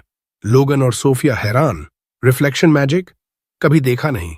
असल में दुनिया के बेस्ट मैच भी नहीं कर पाते। ये ओरहन का ओरिजिनल स्पेल है, किसी भी मैजिक अटैक को डबल फोर्स के साथ अटैकर पर वापस। लेकिन ड्रैगन के स्केल्स इतने सख्त हैं कि वो भी बिना खरोंच के खड़ा रहता है। ओरहन समझ जाता है अब कोई चॉइस नहीं, रिस्क लेना पड़ेगा। वो मल्टीकास्ट स्टेटस बूस्ट करता है 6 मैजिक सर्कल एक साथ। सेल्मा दंग रह जाती है, हाई लेवल मैच भी 3 से ज्यादा नहीं कर पाते। ओरहन बिना पसीना बहाए 6 कर देता है। वो दूसरा ऑल स्टेट बूस्ट, फिर तीसरा। कुल 6 बार स्टेट्स डबल। गाइड्स के होश उड़ जाते हैं। ये तो नामुमकिन है। ओरहन सुपर सायन की तरह चमकने लगता है, लाइटनिंग उसके चारों तरफ। ड्रैगन टेल स्मैक मारता है, लेकिन ओरहन गायब होकर लेज पर लटक जाता है। सेल्मा को लगा टेलीपोर्ट कर गया। वो कांप रही है। ओरहन का असली लेवल क्या है? वो सपोर्ट मैच की हिस्ट्री बदल रहा है, लेकिन जमीन पर उतरते ही नाक से खून बहने लगता है। वो जानता है स्टेट्स इंसानी लिमिट से ज्यादा बढ़ा दिए। बॉडी अभी भी इंसानी है, ये झेल नहीं पा रही। माना भी तेजी से खत्म हो रहा है। 32 स्पेल्स एक साथ यूज कर रहा है। वो जानता है बस जल्दी फिनिश करना है, ऑल आउट जाना है। वो ड्रैगन पर दौड़ता है, ऊपर से अटैक करता है। ड्रैगन टेल से मारने की कोशिश करता है, लेकिन ओरहन माना ब्लॉक बनाकर उस पर खड़ा हो जाता है। अटैक हवा में। लोगन सोचता है ये भी ओरिजिनल स्पेल। वो मैजिक कन्वर्जेंस यूज करता है, एनवायरनमेंट से माना खींचकर एक जगह फोकस। ओलिवर भी यही करता है, लेकिन ऑफेंसिवली डिफेंस ओरहन पर छोड़ देता है। वो तलवार की धार बढ़ाता है और गर्दन पर वार करता है। स्केल्स चीरता हुआ अंदर तक पहुंचता है। ड्रैगन धड़ाम से गिरता है। लोगन सोफिया खुशी से चिल्लाते हैं, लेकिन सेल्मा जानती है अभी बस जख्मी हुआ है। ओरहन लिमिट पर है, लड़खड़ाता है, लेकिन अटैक जारी रखता है। ड्रैगन फिर उठता है, फायर ब्रेथ से दूरी बनाता है, फिर डार्क मैजिक से स्पीयर्स की बौछार। ओरहन स्पीड से बचता है। उसके दिमाग में पुरानी यादें, जब सब कुछ रंगीन था, ओलिवर के साथ गलियों में खेलता था। फिर एक दिन बैंडिट्स ने गांव लूट लिया, सब कुछ जला दिया। वो दोनों रोते रहे, कुछ कर नहीं पाए। अगले दिन सबको दफनाया और कसम खाई, इतने ताकतवर बनेंगे कि किसी को कुछ चुराने नहीं देंगे। वो यादों से इंस्पायर होकर धूल से निकलता है, सीधा ड्रैगन की तरफ। ड्रैगन अपना सबसे खतरनाक अटैक चार्ज करता है, मौत का दूसरा नाम। ओरहन तैयार होता है, स्पीयर्स के बीच से बॉब एंड वीव करता हुआ निकलता है। फायरबॉल डिस्ट्रैक्शन के लिए मारता है और गर्दन काटने की कोशिश करता है, लेकिन स्केल्स फिर से अटूट शील्ड बन जाते हैं। वो पीछे हटता है, स्पीयर से बचता है, पीछे से आने वाले स्पीयर को रिफ्लेक्ट कर देता है। वो सोचता है पहले टीम थी, अलग अलग रोल थे, अब अकेला हूं। लेकिन याद आता है मैंने कसम खाई थी अकेले ड्रैगन को हराऊंगा, ऐसा एडवेंचरर बनूंगा जिसे किसी पार्टी की जरूरत न पड़े। वो ट्रैप कार्ड सेट करता है जो ड्रैगन पर बमबारी करता रहता है। इसी बीच मैजिक कन्वर्जेंस से तलवार चार्ज करता है, पूरी तरह काली। वो पूरी ताकत से वार करता है, ड्रैगन के चेस्ट में लगता है, लेकिन ड्रैगन फिर उठता है, ऑफेंसिव हो जाता है। ओरहन भागता है, बफ्स खत्म हो रहे हैं। बाकी माना से फिर बूस्ट करता है, जोरदार स्ट्राइक से ड्रैगन को गिराता है, लेकिन वो फिर उठता है, दोनों आखिरी सांसों पर। ओरहन की तलवार टूट जाती है। वो फैसला करता है या तो ऑल आउट अटैक से खत्म करूंगा या मर जाऊंगा। वो सामने डार्क होल बनाता है, सारी एनर्जी कन्वर्ज करके एनर्जी स्वॉर्ड बनाता है, दोनों हाथों से पकड़ता है। ड्रैगन स्पीयर्स मारता है, ओरहन ब्लॉक रिफ्लेक्ट करते हुए डॉज करता है। आखिरकार रिफ्लेक्शन मैजिक से खुद को पुश करता है और सबसे ताकतवर अटैक से ड्रैगन के सिर पर वार करता है। विस्फोट होता है, सब धूल में डूब जाता है। धूल छंटती है तो सेल्मा देखती है। ओरहन जिंदा है, सांसें तेज, तलवार के सहारे खड़ा। उसे एहसास नहीं कि उसने इतिहास रच दिया। पहली बार किसी ने ब्लैक ड्रैगन को अकेले हराया। डंजन केव के बाहर भारी भीड़ जमा हो चुकी थी। ब्लैक ड्रैगन की खबर फैलते ही लूना और उसकी पार्टी मेंबर्स किसी तरह डंजन एंट्रेंस तक पहुंची। उन्हें उम्मीद थी कि वो समय पर पहुंच जाएं और जितने ज्यादा लोगों को बचा सकें। लूना ने भीड़ से कहा, पीछे हटो, ब्लैक ड्रैगन लूस है। लेकिन जैसे ही वो भीड़ को चीरकर आगे बढ़ी, वो रुक गई। ब्लैक ड्रैगन उसके सामने था, फेस टू फेस। ओलिवर भी उसके पीछे आया और डर के मारे सोर्ड निकाल लिया, लड़ने को तैयार। लेकिन लूना ने उसे कहा, शांत हो जा, पीछे हट। उसे समझ आ गया कि मॉन्स्टर में कुछ गड़बड़ है। जब बाकी लोग भी पहुंचे, तब तक साफ दिख रहा था कि ब्लैक ड्रैगन मर चुका है। हीरो की पार्टी हैरान रह गई। उन्हें समझ नहीं आ रहा था कि आखिर कौन सी पार्टी इतनी स्ट्रांग है कि इस बीस्ट को डिफीट कर सके। पर ज्यादा सोचने की जरूरत नहीं पड़ी। लूना ने देखा ओरहन मुश्किल से खड़ा है, पूरी ताकत सोर्ड पर डालकर। वो पूरी तरह बीटअप लग रहा था। लूना को शक हुआ, क्या ओरहन और बाकी एडवेंचरर्स ने मिलकर इस बीस्ट को हराया? उसने तुरंत कहा, तुम्हें हीलिंग चाहिए। लेकिन ओरहन ने उसे रोका, पीछे हटो, बस क्लीन अप संभालो। लूना चुप हो गई। उसे समझ नहीं आया कि फॉर्मर पार्टी मेंबर से क्या कहे जो बात को बेहतर बना सके। फिर उसकी नजर उन एडवेंचरर्स पर गई जिनके साथ ओरहान डंजन में गया था। किसी में भी एक स्क्रैच नहीं था, इतने इंसेन मॉन्स्टर से लड़ने के बाद भी। तभी उसे क्लिक हुआ, ओरहान ने ब्लैक ड्रैगन को अकेले डिफीट किया है। वो यकीन नहीं कर पा रही थी, लेकिन कोई और एक्सप्लेनेशन नहीं बन रही थी। जब ओरहान अपने फॉर्मर टीममेट्स के पास से गुजरा तो इडियट टैंक ने चिल्लाकर पूछा, ड्रैगन के साथ क्या हुआ? ओरहान ने उसे इग्नोर किया जैसे आपकी क्रश इग्नोर करती है। टैंक और जोर से चिल्लाया, लेकिन लूना ने उसे बीच में रोका। चुप कर अपनी बेवकूफी, उसने साफ कहा। ओरहान ने ही ड्रैगन को डिफीट किया है। टैंक गुस्से में आ गया और लूना पर भड़कने लगा, लेकिन लूना ने अपनी मैजिक से उसे वहीं फ्रीज कर दिया। ओलिवर ने बीच में आकर फाइट रोकवाई। वो गुस्से से ओरहान को देख रहा था। उसे जलन हो रही थी कि ओरहान ने उसे आउटशाइन कर दिया। उस रात सोफिया सब कुछ याद कर रही थी। 3 दिन की एक्सपीडिशन का रिपोर्ट लिखना था, लेकिन वो सिर्फ ओरहान के बारे में ही लिख पा रही थी। कितना कूल था वो। उसने उसे बेसिक्स ऑफ मैजिक सिखाया, टीम प्लेयर कैसे बनना है वो बताया, और सबसे बड़ी बात, लेजेंडरी ब्लैक ड्रैगन को अकेले डिफीट करके उसकी लाइफ बचा ली। रिपोर्ट पूरा होने से पहले सेल्मा कमरे में आई। पूरे दिन की थकान से हगड़ा हुई, सीधे बेड पर जा गिरी सोने की तैयारी में। लेकिन सोफिया उसे बाथ हाउस ले गई। रिफ्रेशिंग सेशन के दौरान सेल्मा ने पूछा, ओरहान का फाइटिंग स्टाइल तुम्हें कैसा लगा? उसे समझ नहीं आ रहा था। ओरहान की स्ट्रेंथ बॉटमलेस पिट जैसी लगती है। सोफिया ने अलग नजरिया दिया। उसने कहा, मुझे लगा ओरहान बेसिक्स पर इतनी पकड़ है कि वो लेजेंडरी काम सिर्फ बॉडी और स्किल्स के एफिशिएंट यूज से कर लेता है। उसने बताया कैसे ओरहान ने उनकी ग्रुप को हर रोल में बेस्ट तरीके से फाइट करना सिखाया, और खुद भी वही स्टाइल यूज करता है। मेज, हीलर, टैंक, सोर्ड्समैन, सब कुछ अकेले। सेल्मा को बहुत इंसाइट मिला। उसने सोफिया को थैंक यू कहा। अगली सुबह ओरहान दर्द से जागा। पूरी बॉडी में दर्द था। उसने पेन रिलीफ स्पेल यूज किया ताकि कम से कम चल तो सके। तभी सेल्मा मिलने आई। डाइनर में ब्लैक कॉफी पीते हुए बात हुई।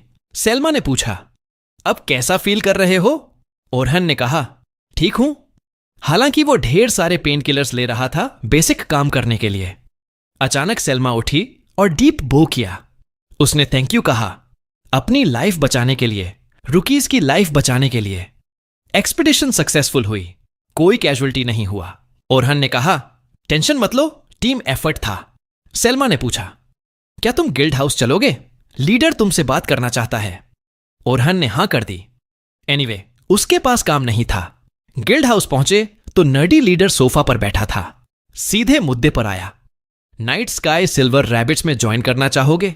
फर्स्ट लाइन अटैकर हमारी मोस्ट पावरफुल पार्टी में, और लिeutenant भी बना देंगे क्लैन के day to day operations guide करने के लिए। ओरहान शॉक्ड था। लिeutenant बनना बहुत बड़ी बात है, आमतौर पर फाउंडिंग मेंबर्स को मिलता है।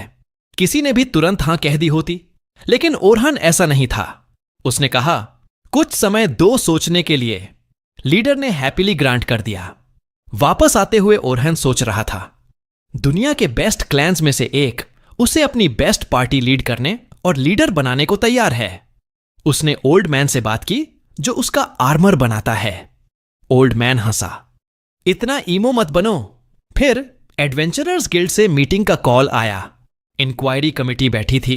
गिल्ड मास्टर ने पूछा, क्या सच है ब्लैक ड्रैगन 50th फ्लोर पर अपीयर हुआ और तुम अकेले फाइट कर रहे थे? ओरहान ने हां कहा। डेरेरिक ने अपना मुंह खोला, हमने पहले वीकन किया था, ड्रैगन भागा, ओरहान ने बस किलिंग ब्लो मारा, और यह भी कहा, शुक्रिया मानो, हमने तुम्हारी लाइफ बचाई, ओवरनाइट फेमस बना दिया। ओरहान ने कहा, अपने इडियट माउथ्स बंद करो। डेरेरिक गुस्से से खड़ा हुआ, लेकिन लूना ने कहा, बैठ जा, एस डाउन। ओरहान ने ओलिवर की तरफ मुड़कर पूछा, फ्लोर 92 पर डायरेक्टली क्यों गए? न्यू एन्चेंटर हायर करके? क्या कॉकी हो गए थे क्योंकि कई बार गए थे वहां? ओरहान बोला, मैंने कई बार वार्न किया था, हम स्ट्रांग इनफ नहीं हैं। हम हमेशा बेयरली क्लियर करते थे। ग्राइंड और करना चाहिए था। कई बार टीममेट ऑलमोस्ट मरते मरते बचे थे। किसी ब्रेन वाले को समझना चाहिए था, लक खत्म हो सकता है। ओलिवर स्मगली बोला, तुम वीक थे इसलिए बेयरली क्लियर होता था, इसलिए न्यू एन्चेंटर हायर किया, बेटर स्किल्स वाला। अब डीपर जा सकते हैं। ओरहान ने कहा, अब फायर्ड होने से गुस्सा नहीं है, गुस्सा इस बात से है कि तुम एन्चेंटर्स को रिस्पेक्ट नहीं देते। एन्चेंटर का काम सुपर इजी नहीं है। हर टीममेट का बफ टाइमर अलग होता है। एन्चेंटर को हर एक याद रखना पड़ता है, टाइम पर कास्ट करना पड़ता है, कमांड देना पड़ता है, बैटल एनालाइज करना पड़ता है। सेल्मा बाहर गार्डन में बैठी सब सोच रही थी। उसे ओरहान जैसा पार्टी मेंबर चाहिए था, लेकिन क्या ओरहान अब टीममेट्स चाहेगा प्रीवियस पार्टी के बाद? वो सोच रही थी, ओरहान को टीममेट्स की जरूरत भी है क्या? वो तो वन मैन आर्मी है। ब्लैक ड्रैगन फाइट में जब उसने बफ देने की कोशिश की, ओरहान ने मना कर दिया, मत करो, थ्रो ऑफ हो जाऊंगा। सोफिया, लोगन और कैरल दौड़कर आए। ओरहान कहां है? गिल्ड ज्वाइन करने की बात करनी है। सेल्मा ने कहा, शक है, ओरहान को टीम चाहिए, हम सब वेट डाउन करेंगे। लोगन बोला, पता है, लेकिन एक दिन फाइट करते करते हम स्ट्रांग हो जाएंगे, वो हमें कॉमरेड्स मानने को मजबूर हो जाएगा। सेल्मा को नया नजरिया मिला। उसने कहा, गिल्ड हाउस पर मिलेगा। बच्चे दौड़ पड़े। ओरहान गिल्ड से निकला। बिजी स्ट्रीट पर सोफिया और गैंग दौड़ते हुए आए। ओरहान समझ गया, तुरंत नियर बाय एली में डक कर गया और भागा। मैजिकल ब्लॉक्स पर जंप करके ओल्ड मैन स्टोर में छिप गया। ओल्ड मैन हंसा, बच्चों से डर रहे हो? ओरहान बोला, नहीं चाहता उन्हें सैड करूं कि पार्टी ज्वाइन नहीं करना। ओल्ड मैन बोला, तुम्हें पता है, तुम्हें बिलोंगिंग चाहिए, अकेले मत करो सब। उस रात ओरहान क्लिफ पर गया अकेले सोचने। तभी सोफिया मिली। ये मेरा फेवरेट स्पॉट है, मून बहुत क्लियर दिखता है। सोफिया ने बाव किया, थैंक यू लाइफ बचाने के लिए। फिर बोली, night sky silver rabbits join कर लो, तुम्हारे साथ और काम करना चाहती हूं। ओरहान ने जवाब नहीं दिया, उल्टा पूछा, गिल्ड तुम्हारे लिए क्या है? सोफिया बोली, घर है, यहां बिलोंगिंग फील होती है। ओरहान का दिल छू गया। उसने डिसीजन ले लिया। अगली सुबह नर्ड लीडर से मिला। ऑफर एक्सेप्ट करता हूं। सेल्मा हाइडिंग से निकली, कांग्रेट्स किया, यूनिफॉर्म दी। बाहर सोफिया और बाकी दौड़कर आए। सच में ज्वाइन किया? ओरहान मुस्कुराया, और एडवेंचर्स के लिए एक्साइटेड हूं तुम सबके साथ। एक रात बाद उसे चाइल्डहुड का ड्रीम आया। ओलिवर से फाइट कर रहे थे। ट्रेनर शार्प आइज से देख रहे थे। ओलिवर टेंस था, फुल पावर से अटैक कर रहा था। ओरहान इजी ले रहा था, लेकिन डिसआर्म्ड हो गया। जमीन पर गिरा, मुस्कुराया, तुम बहुत स्ट्रांग हो, मैं हार गया। ओलिवर गुस्से से बोला, झूठ बोल रहे हो, तुम पहले मुझसे स्ट्रांग थे। ओरहान बोला, अब नहीं हूं, तुम मुझसे आगे निकल गए। ओलिवर गुस्से में चला गया। सिल्वर हेयर्ड गर्ल सियोन दौड़कर आई। ठीक हो? ओरहान मुस्कुराया, ठीक हूं, लेकिन एम्बैरेसिंग है तुमने देख लिया। सियोन बोली, हीरोइकली लड़े, बहुत कूल लग रहे थे। मुझे पता है तुम ट्रू स्ट्रेंथ दिखाओ तो क्या कर सकते हो। ओरहान बोला, अब नहीं कर सकता, हार्ट वीक है, बॉडी नहीं झेल पाता। सियोन ने प्रॉमिस किया, एक दिन हेल्प करूंगी डील करने में। लेकिन जैसे एप्स्टीन फाइल्स, वो बातें रिडैक्टेड हो गईं उसकी मेमोरी से। क्या प्रॉमिस था? वो एक थे। कहां गई सियोन? कुछ याद नहीं। दूसरी तरफ किंगडम में सियोन जिंदा है, कल्ट में है, 3 लोगों की पार्टी लीड करती है। 5 स्ट्रॉन्ग एडवेंचर पार्टीज को काट डाला, सिर्फ इसलिए कि वो कल्ट फैक्शन में नहीं थे। सब मर गए तो आगे बढ़े।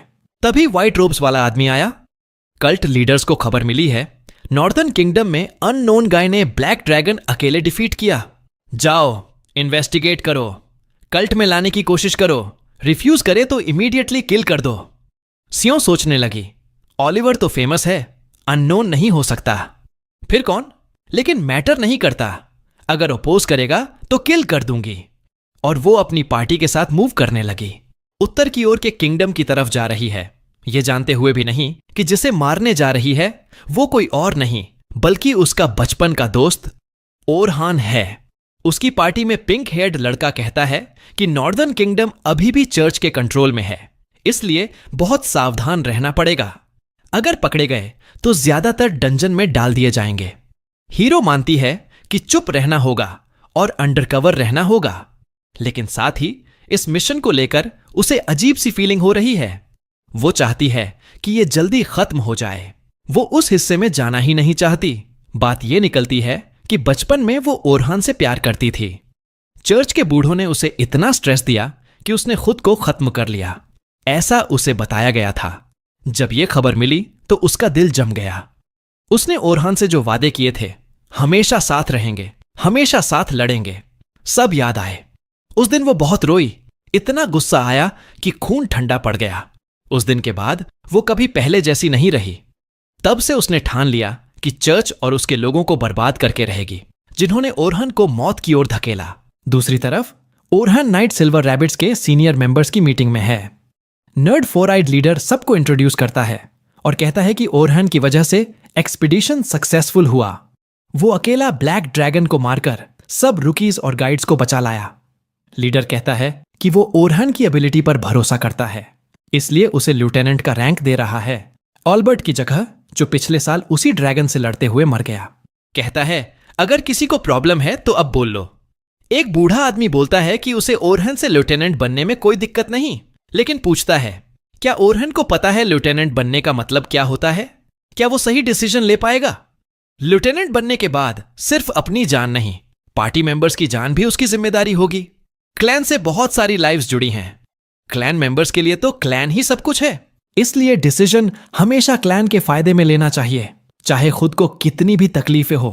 ओरहन को सायों से किया वादा याद आता है। कई दर्द भरी मेमोरीज दिमाग में घूम जाती हैं। वो समझ जाता है कि वो क्लैन को अपनी पूरी जिंदगी नहीं बना सकता। ईमानदारी से जवाब देता है, मेरे पास एक लाइफ है जो बहुतों के पास नहीं है, इसीलिए मैं सब कुछ क्लैन को नहीं दे सकता। मीटिंग में सब शॉक्ड हो जाते हैं। सेल्मा को भी ये उम्मीद नहीं थी।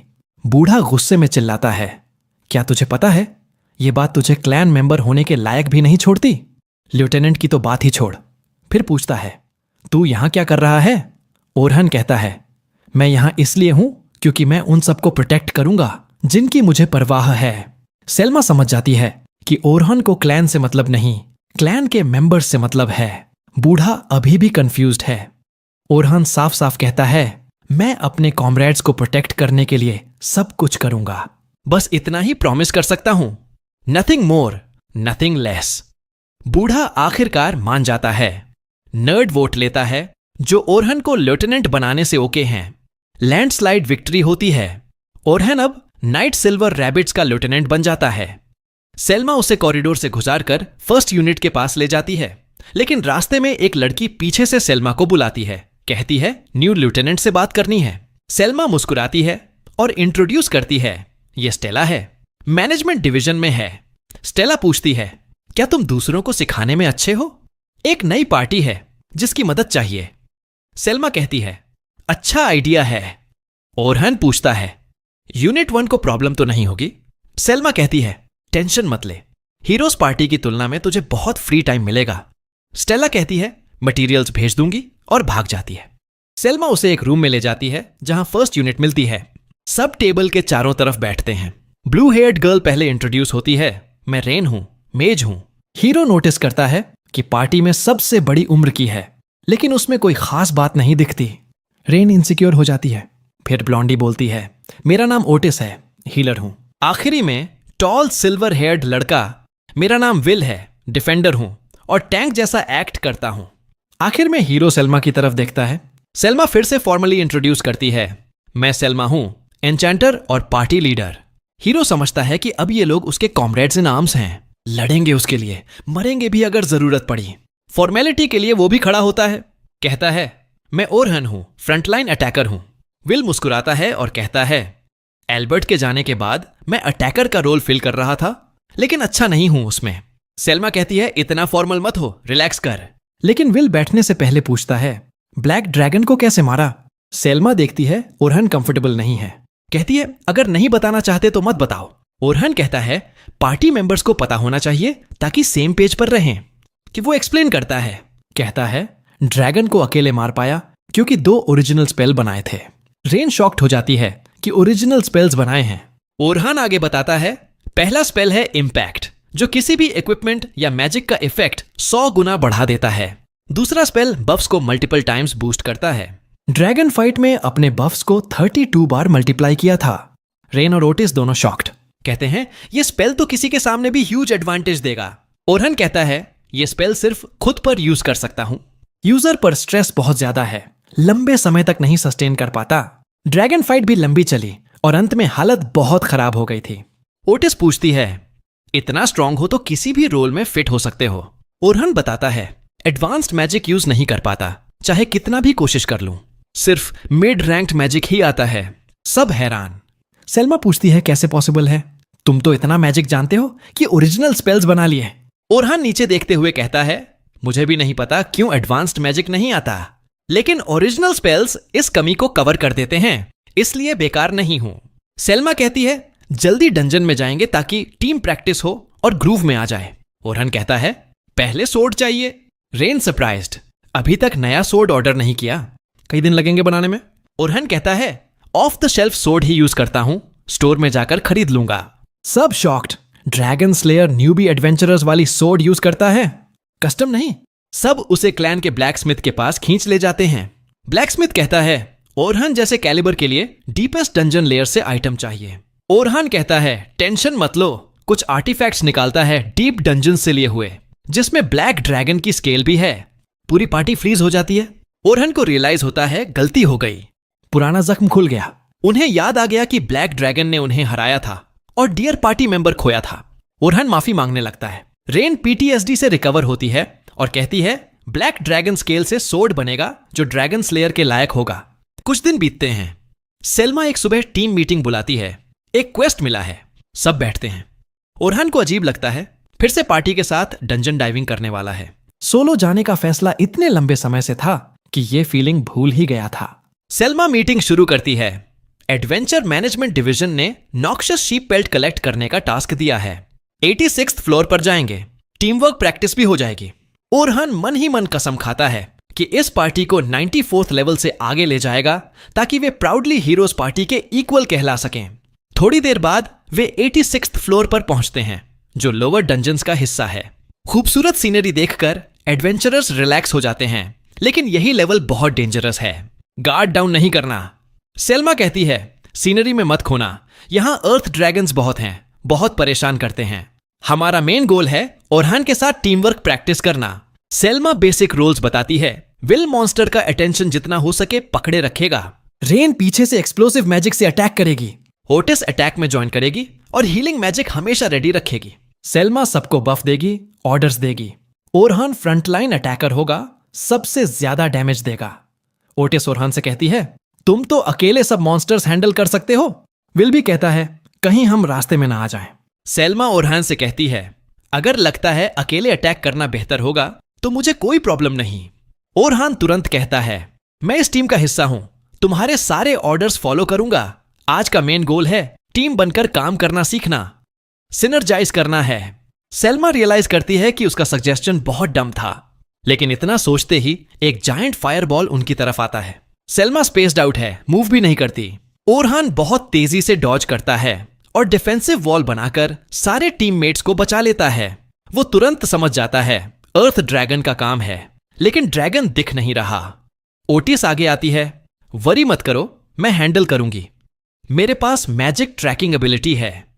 एनिमी की लोकेशन मैजिकल ऑरा से ट्रायंगुलेट कर लेती हूं। वो स्कैन करती है और बुशेस के पीछे छिपे फो को ढूंढ लेती है। फ्लेयर गन टाइप एबिलिटी से मॉन्स्टर को बाहर निकालती है। विल तैयार हो जाता है। मॉन्स्टर दौड़ता हुआ आता है। विल भी उसकी तरफ दौड़ता है। सेल्मा मुस्कुराती है। अच्छा है ओरहन, तुम हमारी टीम की पावर देख रहे हो। विल बीस्ट की तरफ जाता है। रेन मैजिक चार्ज करती है। मॉन्स्टर विल पर फायरबॉल फेंकता है। इस बार विल तैयार है। लांस से फायरबॉल को 2 टुकड़ों में काट देता है। मॉन्स्टर और फायर ब्लास्ट्स फेंकता है, लेकिन विल काट देता है या डॉज कर लेता है। मॉन्स्टर सही पोजीशन में आता है। विल पीछे हटता है। रेन ट्रैप कार्ड यूज करके एक्सप्लोजन मैजिक से न्यूक कर देती है। ओरहन भी सरप्राइज हो जाता है। परफेक्ट टीम वर्क से मॉन्स्टर को शॉट में खत्म कर दिया। ओरहन देखता है कि विल सिर्फ डिफ्लेक्ट नहीं कर रहा था, अटैक्स को नलीफाई भी कर रहा था। रेन ने स्पेशल ग्रेड न्यूक स्किल इतनी आसानी और तेजी से यूज किया कि मॉन्स्टर रिएक्ट भी नहीं कर पाया। ओटिस की ट्रैकिंग एबिलिटी से एम्बुश होना मुश्किल है। सेल्मा सबको बाइंड करके बेस्ट सिंक्रोनाइज्ड पार्टी बना रही है। ओरहन सेल्मा से कहता है मैं तुम सबसे बहुत इंप्रेस्ड हूं। सेल्मा शर्मा जाती है, लेकिन जवाब देने से पहले लाउड रोर सुनाई देता है। पीछे मुड़ते हैं तो 2 और अर्थ ड्रैगन्स उठ खड़े हुए हैं। लड़ने को तैयार? सेल्मा कहती है परफेक्ट, अब प्रॉपर टीम वर्क प्रैक्टिस हो जाएगी। विल और ओरहन दोनों अटैक के लिए तैयार होकर ड्रैगन्स की तरफ दौड़ते हैं, लेकिन ओरहन बीच में रुक जाता है। कुछ गड़बड़ फील करता है। रॉक एरो स्पेल से एम्प्टी फील्ड में शूट करता है। इंट्यूशन सही निकलता है। मैजिकल टर्टल मॉन्स्टर छिपा हुआ था। धीरे धीरे सेल्मा और गर्ल्स की तरफ एम्बुश करने आ रहा था। ओरहान की वजह से डिजास्टर टल जाता है, लेकिन अब हालत खराब है। 2 अर्थ ड्रैगन्स सामने और आर्मर्ड टर्टल पीछे। वे ट्रैप्ड हो गए हैं। सेल्मा तुरंत कमांड लेती है और कहती है कि टर्टल मॉन्स्टर में है। बहुत मजबूत खोल वाला टर्टल था, लेकिन वो बहुत स्लो था, जिसकी वजह से वो स्पेल कास्टर्स के लिए परफेक्ट टारगेट बन जाता था। सेल्मा ने रेन और ओटिस को कहा कि वो टर्टल को हैंडल करें। विल और ओरहान को अर्थ ड्रैगन से डील करना था, बिना ये टेंशन लिए कि टर्टल कभी उन पर अटैक करेगा। ओरहान को यह सब बहुत एंजॉय हो रहा था। सेल्मा के डायरेक्शंस और डिसीजंस इतने क्रिस्प और प्रिसाइज थे कि सबको उस पर पूरा ट्रस्ट था।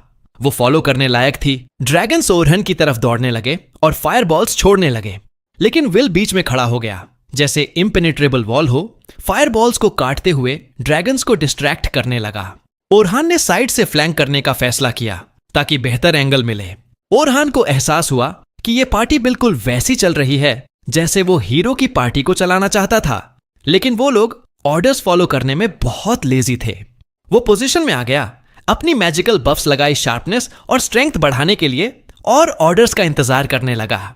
सेल्मा ने कहा, 5 सेकंड रुक जाओ ताकि ड्रैगन्स पोजीशन से बाहर आ जाएं, फिर विल के साथ सिमल्टेनियसली अटैक करना। ओरहान ने सही मोमेंट का इंतजार किया। विल ने रॉक ड्रैगन से अटैक बेट किया और पीछे कूदा। तभी ओरहान ने एयर कटर अटैक मारा और ड्रैगन्स को बीच से काटकर तुरंत किल कर दिया। इसी बीच गर्ल्स ने मिलकर टर्टल पर लाइटनिंग अटैक मारा, फिर फायर ब्लास्ट और आखिर में आइस फील्ड। टर्टल पूरी तरह डिस्ट्रॉय हो गया। पार्टी को एक और परफेक्ट विक्ट्री मिली। इस परफेक्टली एग्जीक्यूटेड फाइट के बाद वो फील्ड्स में चलने लगे। ओरहान बोला, बहुत लंबे समय बाद कोई फाइट इतनी आसान लगी, वरना मुझे हर बार बहुत ज्यादा काम करना पड़ता है। सेल्मा रुक गई और सीरियसली पूछा, तुम्हारी ओपिनियन में क्या हम सब टीम के तौर पर फ्लोर नंबर 92 के लिए रेडी हैं? ओरहान ने जवाब दिया, हाँ, हम उस फ्लोर के लिए ज्यादा से ज्यादा रेडी हैं। मुझे लगता है ब्लैक ड्रैगन को हम बिना मेरे भी डिफीट कर सकते हैं, बस नर्व्स कंट्रोल में रखना। लेकिन सेल्मा ने हाल ही में टीचिंग एक्सपेडिशन के दौरान ब्लैक ड्रैगन को फर्स्ट हैंड देखा था कॉम्बैट में। वो जानती थी ड्रैगन कितना इनक्रेडिबली स्ट्रांग है और वो किसी को भी खोना नहीं चाहती। सूरज ढलने तक उनका मिशन पूरा हो गया। उन्होंने नॉक्शियस शीप से पेल्ट्स कलेक्ट किए, इतने ज्यादा कि मिशन कंप्लीट सक्सेस कहलाने लायक था। ओरहान ने सेल्मा से पूछा, एडवेंचर मैनेजमेंट ऑफिस कहां मिलेगा? मुझे वहां बुलाया गया है। सेल्मा बोली, टेंशन मत लो, मैं भी साथ चलूंगी क्योंकि मुझे भी मिशन सक्सेस रिपोर्ट करना है। ओरहान ने थैंक्स कहा। उस शाम सब पब में सेलिब्रेट करने गए, अमेजिंग फूड खाया और दिन भर की बातें की। कुछ ड्रिंक्स के बाद सेल्मा ड्रंक हो गई और ओरहान की तरफ एडवांसेस करने लगी। ओरहान को लगा अगर वो ऐसे ही करती रही तो वो खुद को होल्ड नहीं कर पाएगा। तभी रेन भी आ गई। उसने ओरहान का आर्म हग कर लिया और बहुत क्लोज हो गई। विल इंटरेस्ट से देख रहा था और चीयर कर रहा था। ओरहान टोटल प्लेयर है यार। ओरहान अब और हैंडल नहीं कर पा रहा था। जैसे ही पोस्ट नट क्लैरिटी आई, उसने स्लीप मैजिक यूज करके दोनों गर्ल्स को डीप स्लीप में भेज दिया। थोड़ी देर बाद सोफिया अपने रूम में चिल कर रही थी, सिस्टर का इंतजार कर रही थी। तभी दरवाजे पर नॉक हुआ। उसने सोचा सिस्टर आई होगी, लेकिन ओरहान की आवाज आई, दरवाजा खोलो। पहले तो सोफिया डर गई, सोचा मैं प्रॉपरली ड्रेस्ड नहीं हूं, लेकिन ओरहान बोला, मैं सेल्मा के साथ हूं, अंदर आने दो। सोफिया ने दरवाजा खोला तो देखा सेल्मा लिटरली ओरहान की पीठ पर लटकी हुई है। यह तो यूजुअल वॉक ऑफ शेम से भी बुरा लग रहा था। सोफिया को लगा उसकी सिस्टर स्ट्रीट के लिए बनी है। उसने तुरंत कहा, अभी उतर जा ओरहान की पीठ से। उसे एहसास हुआ दोनों ने बहुत फन किया होगा, क्योंकि ओरहान मुस्कुरा रहा था। सोफिया को लेफ्ट आउट फील होने लगा, कॉन्फ्लिक्टेड हो गई, क्योंकि उसे ओरहान के लिए क्लियरली फीलिंग्स हैं। बाद में उसने सेल्मा से कहा, शायद तुम ओरहान को अनकंफर्टेबल बना रही थी। सेल्मा ने सॉरी बोला और बाथरूम में हॉट शावर लेने चली गई। शावर में वो सोचने लगी, सोफिया किस तरह ओरहान को देखती है। उसे पता था ओरहान सोफिया का फर्स्ट लव है और उसे कुछ भी वियर्ड नहीं करना चाहिए, लेकिन साथ ही उसे याद आया उसने ओरहान से क्या क्या कहा। हैंडसम तक बोल दिया। वो डीप स्पाइरल में चली गई। सोचने लगी, क्या वो सिर्फ ओरहान को पर्सन और एडवेंचरर के तौर पर लाइक करती है, या डीपर फीलिंग्स हैं जो सिस्टर के साथ रिलेशन सैबोटाज कर सकते हैं। अगली सुबह सेल्मा ओरहान को मैनेजमेंट रिसेप्शन तक ले गई। वहां स्टेला इंतजार कर रही थी। उसकी desk messier than my love life लग रही थी, लेकिन वो केयर नहीं करती थी, बस अपना काम करती रही। स्टेला ने ओरहान को कार्ला से इंट्रोड्यूस किया, सुपर हॉट वुमन जो न्यू एडवेंचरर्स की केयरटेकर है क्लैन में। कार्ला ने वार्मली ग्रीट किया और कहा, तुम ग्रुप नंबर 10 की ट्रेनिंग अब पर्सनली लो, उनका केयर तुम्हारा काम है। ओरहान ने कहा, फाइल्स पहले से पढ़ रखी हैं और थरली चेक करने के बाद ही पर्सनली ट्रेन करने का डिसीजन लिया। कार्ला रिलीव्ड लगी और थैंक्स बोला। स्टेला भी बोली, इस पॉइंट पर सिर्फ ओरहान ही उन्हें हैंडल कर सकता है। ओरहान मुस्कुराया और पूछा, ट्रेनिंग की पॉलिसी क्या है? कितना हार्ड जा सकता हूं उन पर? स्टेला बोली, कोई पॉलिसी नहीं है ट्रेनिंग पर, जो फील हो वो करो बिना सेकंड थॉट के। बस अपना एक्सपीरियंस से जो जानते हो सिखाओ, इतना ट्रेन करो कि वो आउटसाइड वर्ल्ड में अकेले जा सकें और आसानी से हर्ट ना हो। ओरहान अभी भी थोड़ा कंफ्यूज्ड था। सेल्मा ने समझते हुए कहा, शायद ओरहान को कोई गोल चाहिए ट्रेनिंग के लिए, वरना एमलेस लगेगा। स्टेला ने सोचा और बोली, उन्हें ऐसे ट्रेन करो कि अगले 6 महीने में मिडिल लेवल फ्लोर अकेले टेक ऑन कर लें। ओरहान बोला, न्यूबीज के लिए हाई एक्सपेक्टेशंस हैं ये। स्टेला बोली, ये लोग ट्रबल मेकर्स भी हैं और मोस्ट टैलेंटेड भी। आने वाले सालों में उनसे बहुत एक्सपेक्ट करो। ट्रेनिंग एक्सपीडिशन के बाद भी इन्होंने बहुत ग्रोथ दिखाई है। ओरहान ने अग्री किया, कहा, ट्राई माई बेस्ट करूंगा। फिर दोनों सेल्मा और ओरहान रूम से निकल गए। कॉरिडोर में सेल्मा अचानक रुकी और बोली, अगर तुमने फाइल्स पढ़ी हैं तो सोफिया और मेरे बारे में सब जानते होगे।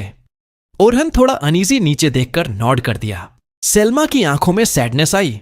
उसने कहा, सोफिया हमारी मेड की बेटी थी, जो मेरे फादर की मिस्ट्रेस भी थी। सब ठीक चल रहा था, लेकिन सोफिया की मदर बर्थ के कुछ साल बाद मर गई। सेल्मा के फैमिली ने उसे ले लिया, लेकिन वो लो बॉर्न मिस्ट्रेस की बास्टर्ड चाइल्ड थी। फैमिली में कभी ट्रू प्लेस नहीं मिला, हमेशा आउटसाइडर जैसा ट्रीट हुआ। जब सेल्मा घर छोड़कर एडवेंचरर बनी और पहली बार लौटी, तो सोफिया की एम्प्टी आईज और सैड एक्सप्रेशंस देखी। ये सब एडल्ट्स के डम डिसीजंस की वजह से था। बच्ची को कॉन्सिक्वेंसेस भुगतने पड़े। सेल्मा ये नहीं देख पाई और अगली बार जाते वक्त सोफिया को साथ ले गई। तब से सोफिया हमेशा ट्रू सिस्टर की तरह ट्रीट होती है। सेल्मा ने ओरहान से कहा, इस दुनिया में सोफिया ही एकमात्र चीज है जिससे मुझे प्यार है।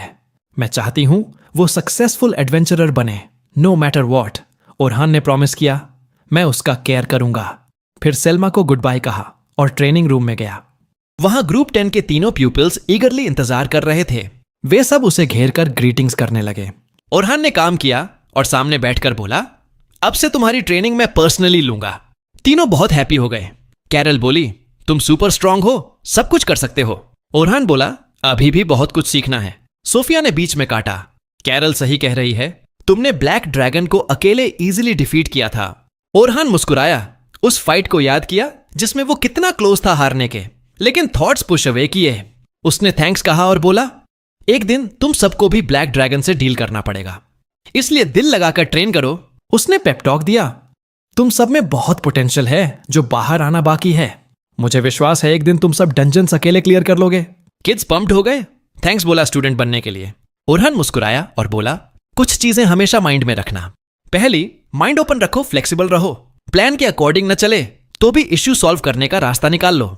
दूसरी, खुद सोचो, मैं जो भी बताऊंगा वो परफेक्ट नहीं होगा, क्योंकि मुझे भी बहुत कुछ नहीं पता। मैं खुद बहुत बार मैसअप कर चुका हूं। मैं टीचर हूं, इसका मतलब ये नहीं कि मैं ऑटोमेटिकली राइट हूं। फिर उसने पूछा, तुम सब एडवेंचरर क्यों बने? सोफिया थोड़ा एम्बैरेस्ड हुई, लेकिन बोली, मैं अपनी बिग सिस्टर सेल्मा जैसी बनना चाहती हूं।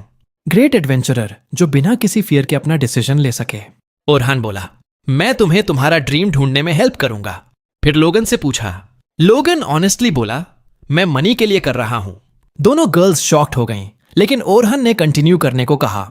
लोगन ने बताया, मेरा विलेज बहुत पुअर है, रोज खाना जुटाना मुश्किल है, लोग सर्वाइवल के लिए रोज लड़ते हैं। विलेज ने सारा पैसा जोड़ा और मुझे सिटी भेजा ताकि टैलेंट वेस्ट ना हो। इसलिए मैं एडवेंचरर बनना चाहता हूं ताकि एक दिन उन्हें पे बैक कर सकूं। वो सोचता था वो पहले से स्ट्रॉन्ग एडवेंचरर है, लेकिन ब्लैक ड्रैगन देखकर और टॉप टियर एडवेंचरर की ट्रू स्ट्रेंथ देखकर रियलाइज हुआ कि अभी बहुत दूर जाना है।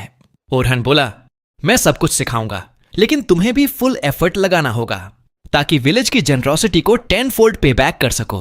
फिर कैरल से पूछा, मोटिवेशन? कैरल बोली, कोई मोटिवेशन नहीं है, मैं बस फाइट करती हूं क्योंकि मॉन्स्टर्स को किल करने से लोग हैप्पी होते हैं और मुझे एवरीवन्स स्माइल देखना अच्छा लगता है। ओरहान को एहसास हुआ उसकी डार्कनेस बहुत डीप है। वो इमोशंस नहीं दिखाती, लेकिन ग्रीफ और एंगर अंदर छिपा नहीं रहता। स्माइल से मास्क करती है। मॉन्स्टर्स के कारण लोग स्माइल करना बंद कर देते हैं, इसलिए वो उन्हें किल करती है। ओरहान ने टॉपिक पुश नहीं किया। उसने कहा, ट्रेनिंग के दौरान ये याद रखना क्यों एडवेंचरर बने हो। सोफिया ने पूछा, आप एडवेंचरर क्यों बने? ओरहान ने चाइल्डहुड की सब बातें याद की और बोला, मैं जितना स्ट्रांग हो सकता हूं उतना बनना चाहता हूं, ताकि जो चीजें मुझे केयर हैं वो कभी कोई छीन न सके। उसने प्रॉमिस किया, मैं तुम्हें चिल्ड्रन की तरह ट्रीट नहीं करूंगा, अपना सब कुछ दो। अगली सुबह ट्रेनिंग शुरू हुई लोअर लेवल डंजन्स में। जल्दी ही वुल्फ मॉन्स्टर्स का पैक मिला। सोफिया यूजुअल तरीके से रश कर गई, नाइव्स से 2 को एक साथ मार डाला, फिर अगले बैच पर गई। ओरहन सोच रहा था, कैरल बैड न्यूज है। वो डिफेंडर है, जॉब है अटैकर से अटेंशन खींचकर डिफेंस करना, लेकिन वो हमेशा हेड ऑन जंप करती है जैसे अटैकर हो। जैसा सोचा वो रेकलेस अबैंडन से लड़ रही थी और पीछे से ओपन छोड़ दिया। ओरहन रेडी था, शील्ड वॉल कास्ट की, वुल्फ को रोका और जंप करके उसका सिर क्लीन ऑफ काट दिया। ओरहान ने कैरल से पूछा, पीछे से कंप्लीटली डिफेंसलेस क्यों छोड़ दिया? कैरल मुस्कुराई और बोली, मुझे फर्क नहीं पड़ता। ओरहान कंफ्यूज हुआ। तभी कैरल ने नाइफ उठाई और अपनी रिस्ट काट ली। ब्लड बहने लगा। ओरहान शॉक होकर रोकने दौड़ा, लेकिन वुंड खुद क्लोज हो गई, ब्लीडिंग रुक गया। ओरहान ने कभी ऐसा नहीं देखा था। कैरल बोली, मुझे किल्ड नहीं जा सकता, बॉडी इमीडिएटली रिजेनरेट हो जाती है। मैं पेन की कंप्लीटली यूज्ड हूं, इसलिए डिफेंस पर फोकस नहीं करती। ओरहान ने उसकी हिस्ट्री याद की। ईविल चर्च ऑर्गेनाइजेशन ने उसे घर से ड्रैग किया था रिजेनरेटिव एबिलिटीज की वजह से। सब तरह के एक्सपेरिमेंट्स किए। चर्च का एक ही गोल था, ईविल ओवरलॉर्ड का रिजरेक्शन। अब यह कॉन्टिनेंट का लार्जेस्ट क्राइम सिंडिकेट बन गया है। कैरल को 2 साल पहले सेव्ड किया गया था नाइट स्काई सिल्वर रैबिट्स की फर्स्ट यूनिट ने, जिसमें एल्बर्ट भी था। तब वो बहुत अनस्टेबल थी, लेकिन स्लोली बेटर हुई और खुद एडवेंचरर बनी। एल्बर्ट की डेथ ने उसे बहुत हिट किया, लेकिन कभी फीलिंग्स नहीं दिखाए। ओरहान ने रीच आउट किया और बोला, जब तुम हर्ट होती हो तो मुझे और पूरी टीम को बुरा लगता है। हमारे स्माइल्स डिसअपीयर हो जाते हैं। यह सुनकर कैरल स्वर्ल में चली गई, डैगर्स गिरा दिए और रोने लगी। प्रॉमिस किया, ऐसा कभी नहीं करूंगी। ओरहान ने हाथ बढ़ाया, लेकिन वो जर्क करके हट गई। कैरल पीछे हट गई और हाथ जोड़कर बेगिंग करने लगी, प्लीज मुझे मत मारो।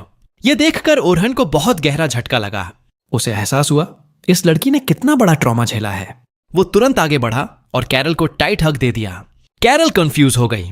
ओरहन ने प्रॉमिस किया, जब तक मैं जिंदा हूं कोई तुम्हें कभी हर्ट नहीं करेगा, तुम किसी चीज की टेंशन मत लो। अगली सुबह असली ट्रेनिंग शुरू हुई। ओरहान ने कैरल को सिखाया कि अटैक्स को डॉज कैसे करना है, बजाय उन्हें हिट होने देने के।